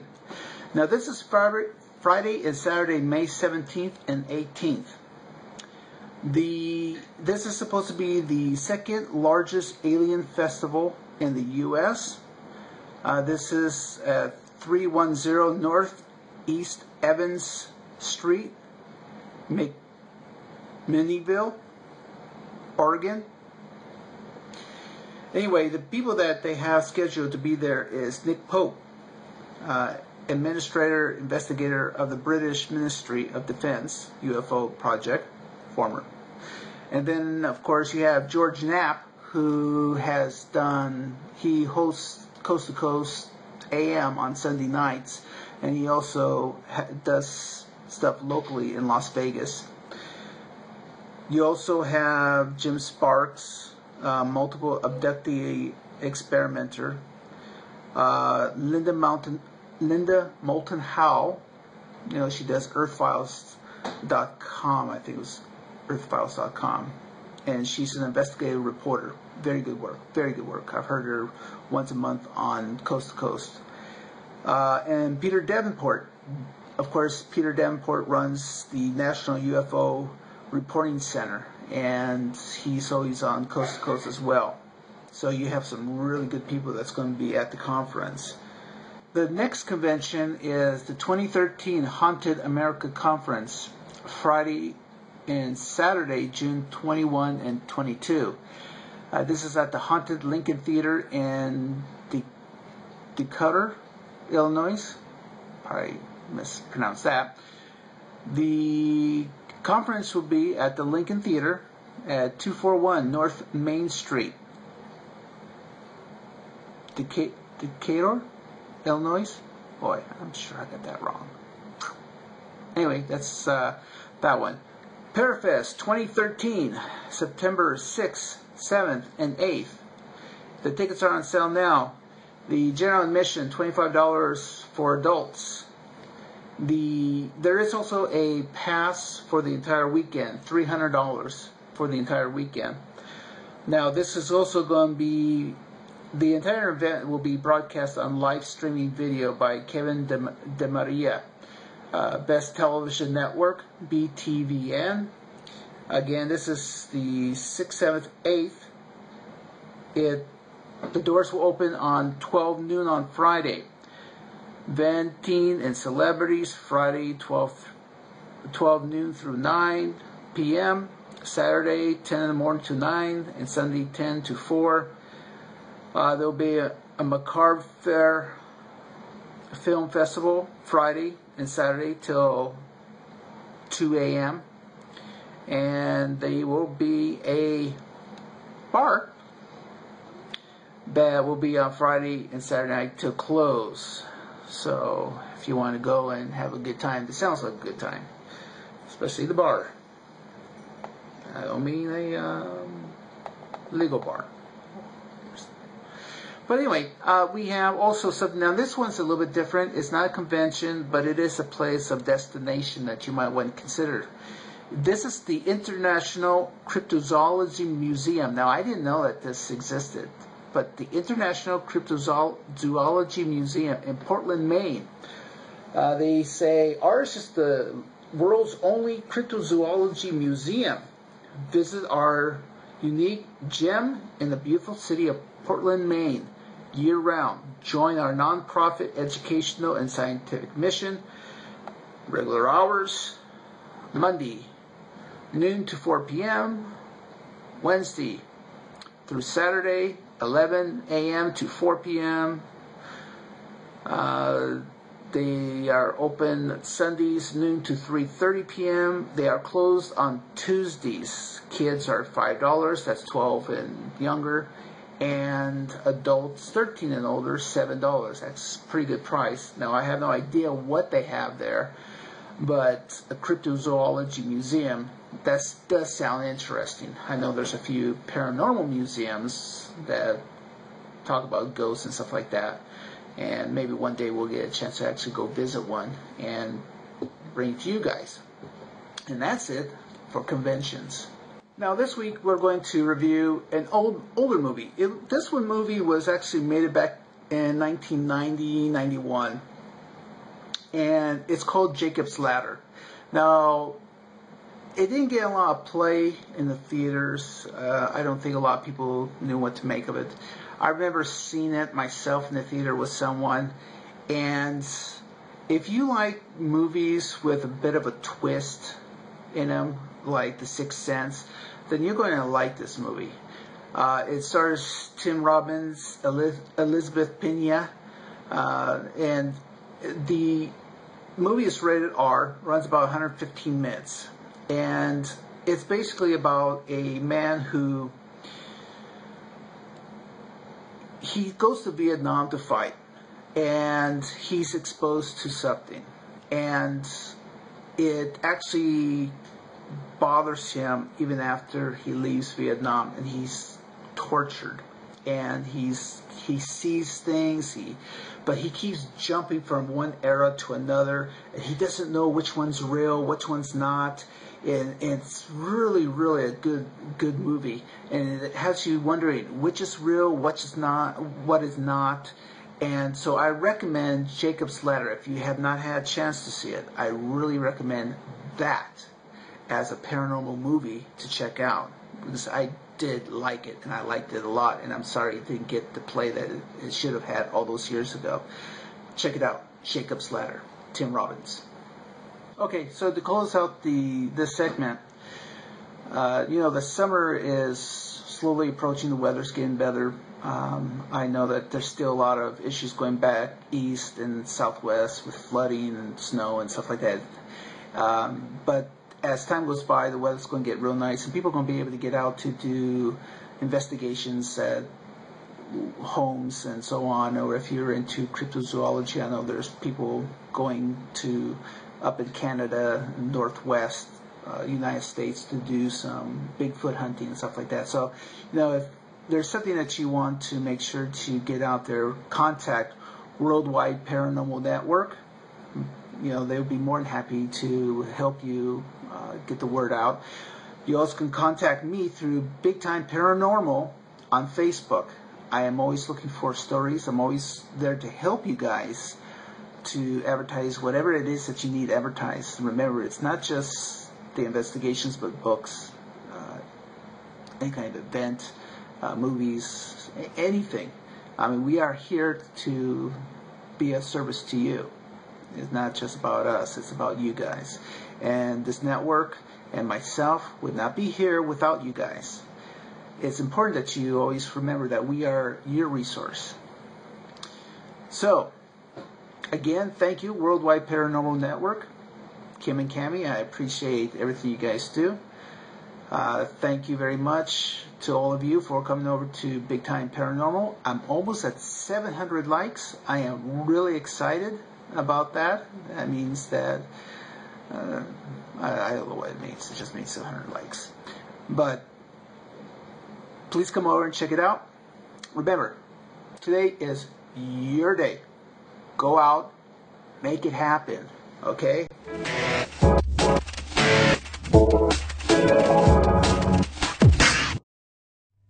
All right, welcome back, everybody. We're back. You know, all I've got to say is, Big Time Paranormal, 700 likes, really? Share the love, share the love. Woo! That's awesome. And, God, love Larry. Loving Larry. He's funny. So awesome. And you know what? We were talking about this on the break. Right. That he has his segment. This is his segment. He does it himself. It's just Larry from Big Time Paranormal. Right. But somehow he manages to get whatever topic he can find, and it has to do with the topic we're doing on the show that week. Right. And he doesn't know really what we're doing. This is just his segment. Mm-hmm. He goes out there, he finds what he thinks is important for that week. And there's no collaboration to be Yeah. like, hey, we have Travis Shortt on from Mothman, you know, do something about that. No, there's none of that. This is just He's on his strictly own. Larry. I'm thinking Larry's got some psychic stuff going on. I think so. I'm thinking he does. All right. You know, speaking of psychic stuff, Right. we were talking about, you know, how he was talking about the chupacabra. Right. And, you know, that kind of sounds a lot like the Mothman. Or, you know, very similar. Like a small demon compared to the large demon. Yeah, and we have Travis here with us, Travis Shortt, and he's one of the executive producers and hosts of the Mothman Chronicle documentaries. What do you think of the chupacabra and the Mothman and their, I don't know, significance or connection? Well, to demonic, yeah. Yeah. Or the connection to each other, A. To each other, A. And then let's go back into the demonic part Right. of that, too. Right. Well, I was going to lead with the joke and say I think the chupacabra sucks. Okay. Well, you always lead with jokes. It's a rule. It's a rule in web I do TV. typically. No, I think if you look at the physical descriptions of the chupacabra, they do very much. It's almost like the chupacabra is Mothman's mini-me. It really is a miniaturized version. The large glowing eyes, sometimes wings, sometimes not. But it does, I think, have some credence to look at it again from the perspective of the spiritual realm, the demonic realm. I think that both of these entities, and when I say this, I make a lot of enemies in the cryptozoological field. I don't believe that Mothman is a cryptid. It's never felt that way to me. I do believe in cryptids. I have no problem in Bigfoot and Yeti and Nessie and any other, but Mothman, none of the things that I've uncovered in my research lead me to believe that Mothman is a cryptid. They always fall back to a very spiritual, and I'm not talking Christianity, I'm not talking any particular religion, I'm just talking the spirit realm. And even John Keel himself, when he was in Point Pleasant and he was doing his research, he was postulating that Mothman was an ultra-terrestrial, something that existed in another dimension, another plane, that was being seen by individuals who had a heightened sense of perception. So my theories actually are not that far off from Keel's original theories that he postulated. By the way, we did get the opportunity to talk to Keel. I had several conversations with John Keel before he died.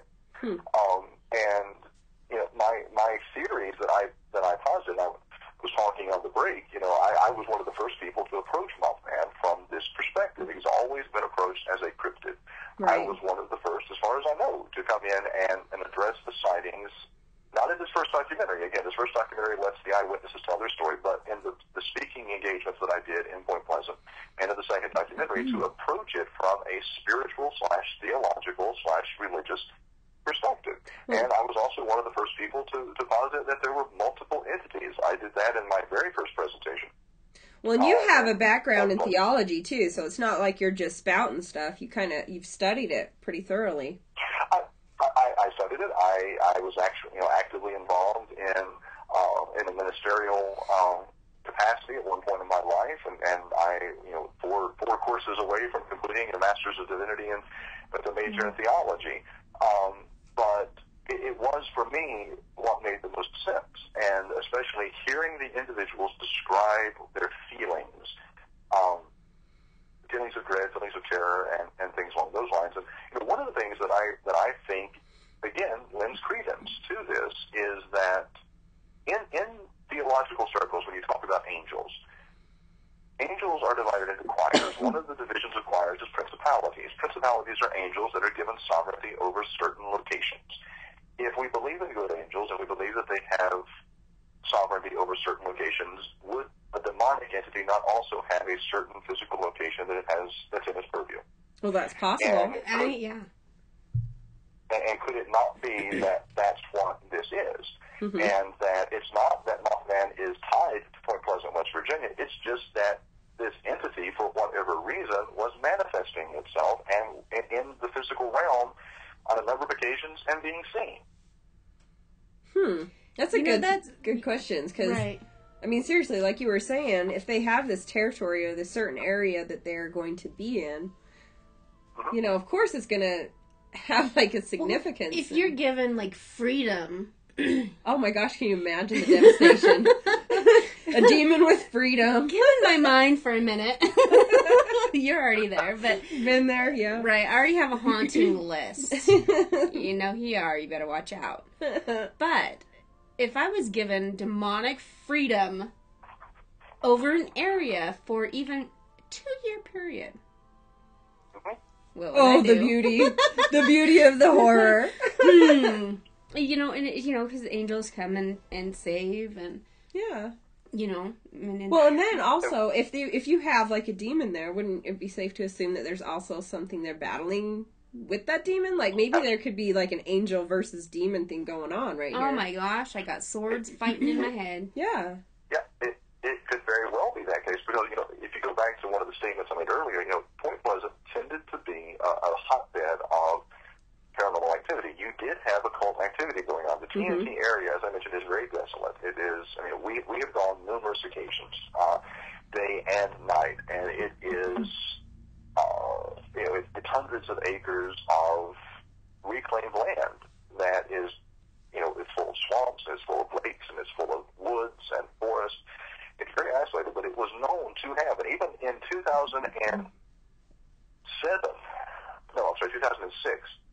when we were there in October, and it was a couple of weeks before Halloween, and we were told by several individuals in Point Pleasant, one of them being a law enforcement authority, the other being someone from a paranormal research group, not to go to the TNT area on Halloween, that it was a gathering place for Satanists, for witchcraft, for occult practices. During the Mothman sightings, there were numerous reports of animal mutilations that were being reported, cattle mutilations in Gallipolis, Ohio, animal mutilations of dogs and cats and things like that on the Point Pleasant side.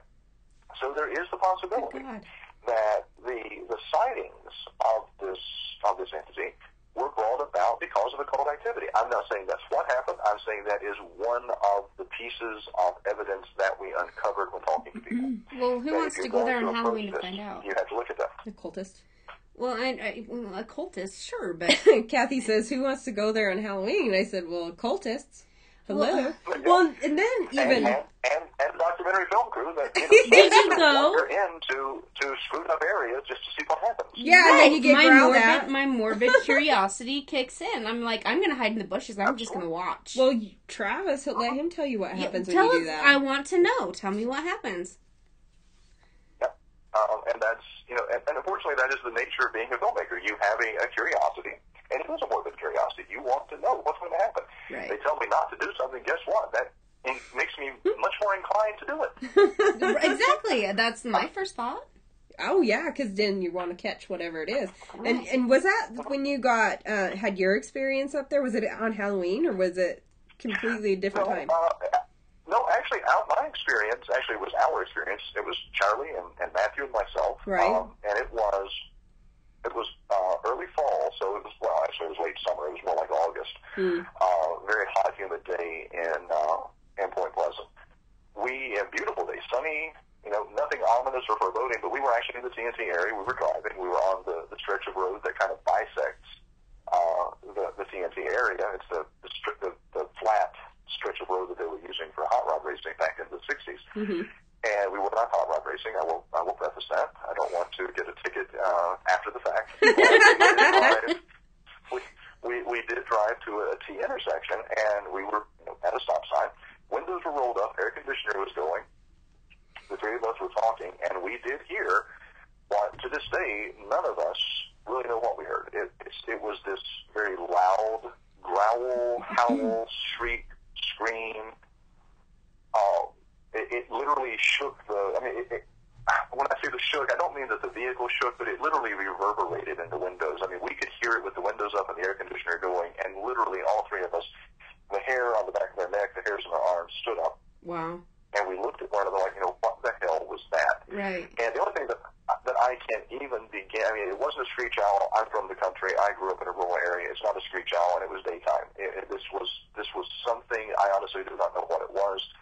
But I will tell you that in this car, you had three men, one in his late 30s, the other two in their early 30s, grown men that were terrified. We immediately left the Kansas area, drove into town, went to the liquor store, bought a bottle of scotch, went back to the hotel, and drank and tried to figure out what had happened. But it was... Wow. But it's interesting because it was the same stretch of road that John Keel talks about, and I didn't know this at the time because at the time I had not read the Mothman Prophecies. This was the first year that we had started working on the project. No, sorry, it wasn't the first year. It was 2006. It was 3 years into the project, but I still hadn't read Keel's book because I wanted to try to approach the documentary script that I was writing from my own perspective. I didn't want it to be colored in any form or fashion. I read Keel's book shortly after this event took place. Huh. It's the same road. When I read Keel's book, there's a chapter where he talks about a stretch of road in the TNT area that he always got a strange sensation every time he drove to it. He felt as if he was crossing into another barrier. He would drive through this area for, he doesn't estimate how long he drove, but he would talk about feeling it as if he passed an invisible barrier, feeling a sense of fear and foreboding, and then it immediately dissipated as if he had driven out of it. So almost like he had driven through some type of vortex. Wow. That is so weird. Because there's actually a lot of places that are like that, and I don't know. I think that it would be so cool if we could, as a paranormal community or just even spiritual community, because I believe that all of this stuff kind of intertwines and, connects to each other. But wouldn't that be the coolest thing to get all these locations that we know of that have, the feeling of that same description where you walk through a wall into some other dimension type, even though you're still in, maybe a crossing of dimensions. I don't know. Invisible black hole. Yeah, get some location, people in each location, study stuff that goes on there, and just kind of make just a really cool research of it all. Right. That would be awesome. You've been back there several times. Did you feel that any other time you went back? Not in the TNT area, but we did have several other paranormal occurrences. We visited the Lake and State Hospital, which was an abandoned insane asylum / orphanage for the official term was the Lake and State Mental Hospital for the criminally insane colored boy. It had been erected in the 1920s. We had a lot of paranormal activity there that we experienced. But one of the interesting things geographically about Point Pleasant is it literally sits at the junction of two rivers, the Ohio River and the Kanawha River. And there has been, not on my part, there has been research done by individuals about the energy vortex that is created when two massive bodies of water meet at a certain point, and that's what you get in Point Pleasant. Fascinating. Yeah. Because water is considered a conductor of, the paranormal activity. Right. But you get two of them, two massive ones coming together. What happens? You cross the streams. Good one.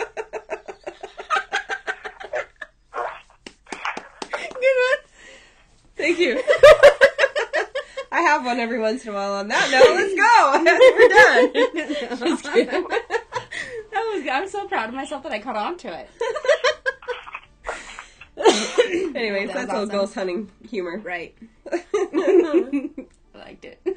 I know. It was good. It was good. So, yeah, like I said, I don't know why, but it always comes back to every time you have these big occurrences of whatever phenomena is going on, you always have, some kind of ghost Right. You know, cryptid. Right. Alien. It's always aliens. Demonic. Occult.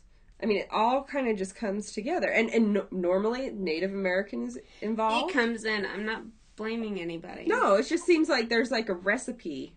Well, there is. For these things. There's rituals in the Native American, you know, there's rituals that they used. And, you know, apparently 200-year curses. My God. That's a strong curse. That is a strong curse. What were you saying, Trav? Sorry. Yeah. Yeah, we live in an educated and civilized society, and I think, unfortunately, we've educated ourselves out of a better understanding of things we don't understand. And, you know, I think there are cultures that embrace the unknown, and they embrace what they don't understand. They accept it. They believe it. They just understand that it's ununderstandable. Right. You're not going to be able to explain it. We live in a culture in which we choose to explain everything away or choose not to believe.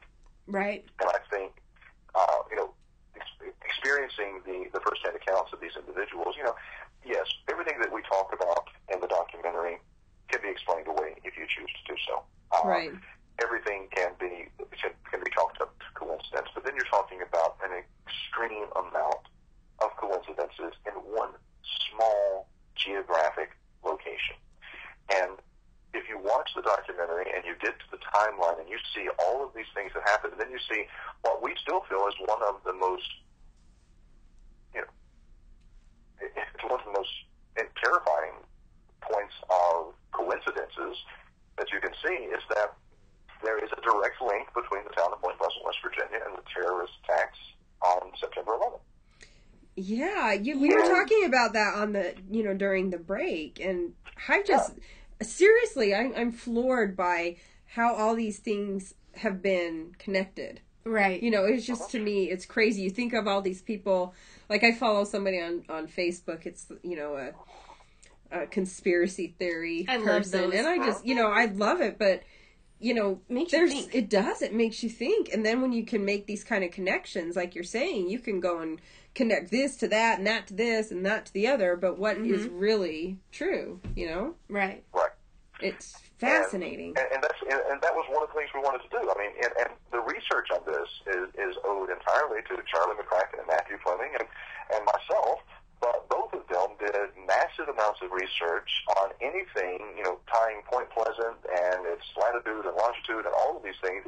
We looked at every possible aspect. And what we discovered is that in 2001, on September 11th, FAA flight path data shows that American Airlines Flight 77, the aircraft that was flown into the Pentagon, was overtaken and hijacked directly above Point Pleasant, West Virginia. Oh my gosh.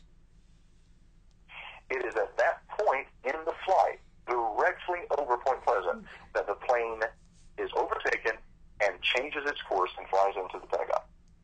Wow. You know, like I said, I don't know. Speechless. Right. Seriously, can you even explain this? I mean, really. Well, and you knew they were going to do implications before, but at what point did they say, okay, here's Point Pleasant, let's go ahead and hijack? That's, you know, they didn't, that's not how it went. They did. Who doesn't say that something overtook them in that particular airspace, and they had to do it right then. Well, yeah, right at that moment. I mean, they obviously already had it planned, but right that very moment. Right. I mean, is it a very big place? I mean, it can't take too long to cross. Yeah, in a plane. Right, in a plane, you know. No, and we actually put on screen the FAA map that's on the FAA website that shows the flight path pattern. That just makes me sick. That's crazy. I mean, I'm not saying, flying over there ever. Well, if you think about it, like I was saying, I mean, what if it is this, like, big, huge vortex? What if it goes through all the way the Earth to the other side? I mean, seriously. I mean, it's kind of far-fetched and kind of stretching things a little bit, but... You don't know. But, yeah, I mean, how many miles in the air are they at this point? A lot. Exactly. And even back in the days before the area was settled, the Native Americans refused to settle there. They would not live on this ground. And there's water there. And there's water there. Now, aren't they the ones that cursed it, though? Well, that was one particular curse. This goes back before that. There's no record of it being settled. They would hunt there. They would go and they would hunt and you know, use it for sustenance, but they would never live there. It was totally unsettled until the white man came. Well, and all hell broke loose, really. Isn't that often the case? Yeah, right. When civilized man shows up, isn't that often the case? Yeah, that's very true. Curse you, civilization! We don't have. I'm just sitting here. I'm just thinking it's a problem.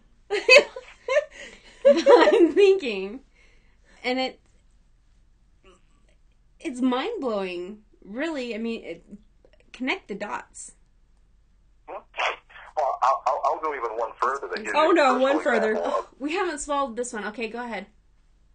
No, I'm sorry, what? I said we haven't digested this one, but go ahead. No, that's fine. Do you need more digestive time? No, we're good. We're good. We'll swallow it. We're good. No, I'll give you an example of just how bizarre the whole Mothman thing becomes when you start looking at the coincidences and things happening. At the time that we were working on this film, I lived in a small town called Castlewood, Virginia. It was in Russell County, about 3.5 hours away from Point Pleasant, West Virginia. When we were doing the research, especially into cornstalk, we discovered that one of the versions of the story was that there were 2 hunters that had gone out on an expedition to try to find food. They'd encountered the cornstalks tribe. They'd encountered a hostile tribe of Indians. One of them had been killed, one wounded of the scouts. The scout came back to the camp, reported what had happened. The individuals at Camp Point Pleasant became enraged that the scout had been killed. They immediately killed Cornstalk and his son, who'd been living there as friends with the settlers. Mm-hmm. Okay, well, we found the story. It occurred over and over again. But one day, my ex-wife is a college professor. She teaches at the only branch of the University of Virginia, which is in a little town called Wise, Virginia, which was about 30 miles from where we lived in Castlewood. Mm-hmm. One day she goes into her office, and in her interdepartmental mailbox is a manila envelope. In the manila envelope, and it's not addressed, or it has no return address, it's addressed to her, of course, but no return address. In the manila envelope is a thesis that a history student had written back in the 1960s, working on a PhD in history, and they had done a particular study on Lord Dunmore's War, which is actually the battle that took place in Point Pleasant, West Virginia. Huh. In that thesis, the author talks about 2 scouts being killed, or 2 scouts going out, one being killed. The one who was killed came from a small community in Virginia known as Castle's Wood. Huh. Huh. So maybe. Okay, go ahead. I've got things. Go ahead. The regiment that was sent to battle the Native Americans, a majority of them came from the county that I resided in. Oh. And several of the officers bore my mother's family's maiden name. Oh. I'm thinking that you were kind of predestined to do this documentary. I'm just saying. I think so. Throwing it out there. It's one of those things, you know. And the fact of the matter is, Charlie and I came across the Mothman, in all honesty, when we were in Rachel, Nevada, at the Area 51 Research Center in 2001. So, I mean, all of these events kind of roll themselves back into one another. Huh. And yes, are they coincidences? Of course they are. Do they start making some kind of really messed up, almost,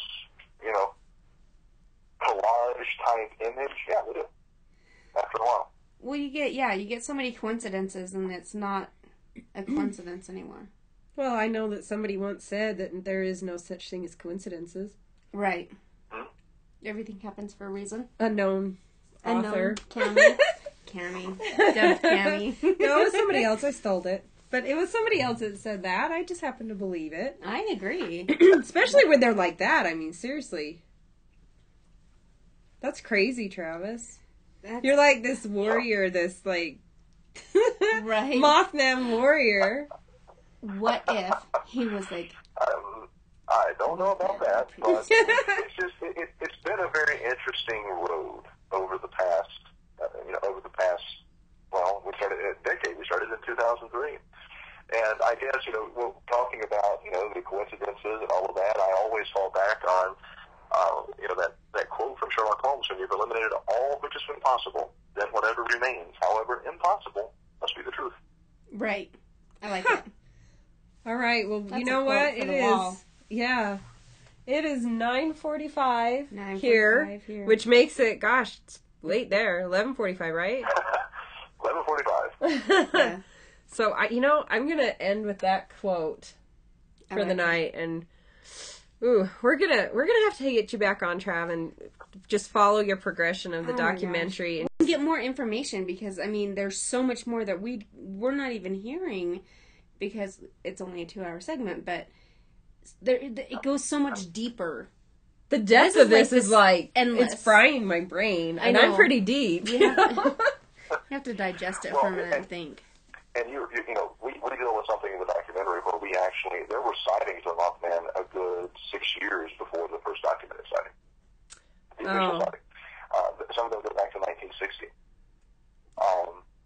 And there's a lot of things that make you sit up and go, there's obviously something going on here. What is it? Yeah.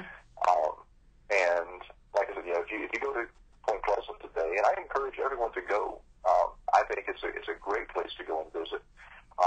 They've embraced what happened. They're economically thriving, but that was one of the things that we looked at, was not only the psychological impact, but also the economic impact, because when that bridge collapsed, it cut that town off from everything. Absolutely. Oh, yeah. And they have been struggling economically for 4 decades. They just now have started bringing in industry and building themselves up, and that goes in a great deal of the credit goes to Charles Humphreys, who's over the economic development division there. We worked with Charles. He was interviewed for the documentary. He's been an avid supporter of what we're doing. And I encourage people, especially come to September, the Mothman Festival. Go to mothmanfestival.com. Find out.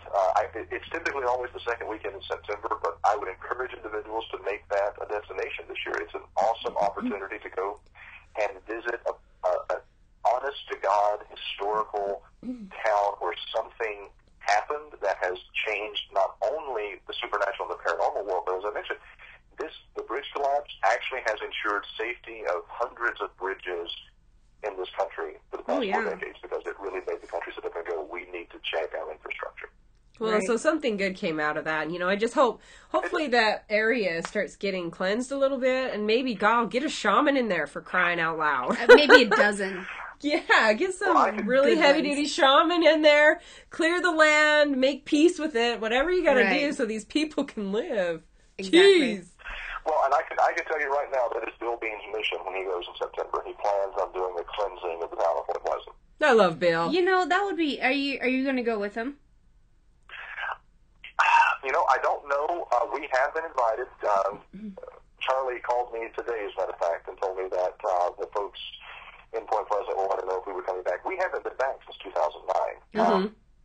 Things kind of exploded with the publicity and the PR thing through Aspire Communications, and Black River was kind of one of those things we dealt with, or we had to deal with it, and we haven't been back. But it's a very strong possibility that, yes, we will be back in Point Pleasant. I totally expect that to be on some type of, the documentary itself, or, after reels or something. I want to see what happens. Or invitation, I mean. Well, I was getting to that.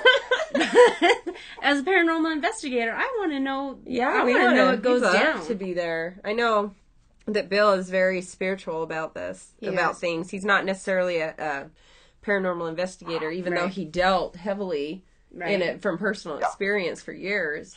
But from our standpoint, I guess if there was a term to describe Bill, I would go back to Ghostbusters. He's more paranormal elimination than he is investigation. Paranormal elimination. Sucks him up, sticks him in the container, zaps him. So we got paragenealogist. Boy, you're just throwing them out there. I like it. All right, so Travis, it's getting late. We want to get you off to bed, and we want to get off to bed. And everybody, all our viewers and everything, tell us one more time, where you can go to get this documentary, because people, this is just fascinating and phenomenal. Yeah, you can't just get it on Amazon, right? No, you can't. We are actually, right now, the only place to get the documentary is to contact Aspire Communications. And you contact me, and I will get you a copy of the documentary. We are in negotiations with Amazon. We're getting set up to get the next batch of DVDs will hopefully be on Amazon. But we are also in negotiations with Netflix to get up on Netflix so people can start watching it there. I have Netflix. I finally got it. Good. That'll be really good. We began the negotiations about 2 weeks ago. We're trying to get everything finalized, and we should be up and running hopefully. All right, so everybody, if you want to check out this documentary, which I highly, highly suggest you do, and also keep watching for that second one, email Travis at, what is it, info at aspirecommunications.com. ASTYR communications.com. And it's on the screen for everybody. Yeah, we got it up on the screen for you, Trav. Thank you, Kim. And, we're going to get you back on for sure. Oh, man. For sure. We're going to go into this even deeper. Days I could listen to this. I would love to. I love talking about it. It's been great. Thank you guys so much. And I will get you guys 2 copies out as soon as I can. Yes, that would be awesome. Sweet. So everybody, okay, we're going to just talk about next week now. We're gonna, signing off with Travis. We love Travis. Oh, thank you so much. We appreciate you coming on. And then we're going to go straight into next week's show is going to have Danny from Big Beard Audio. Big Beard Audio. And he's got just the most amazing app that you can get. It's only Android right now. Yeah. I think that the Spirit Vox, you can get it on your iPhone, iPad. Last I knew, you couldn't, but it's been a couple months since I think I've you can with those older apps, but this new Echo Vox. And if anybody's been out hunting with us on some of our public investigations, you've seen it, and it's been a lot of people walking away with their jaws dropped. So it's really phenomenal. Fun. So next week, same time, same place. Right. Oh, I can't. I'm excited. I'm excited. I'm It'll excited. be fun. I like Danny. All right, everybody. So till next time, remember, we are not alone. Good night, everyone.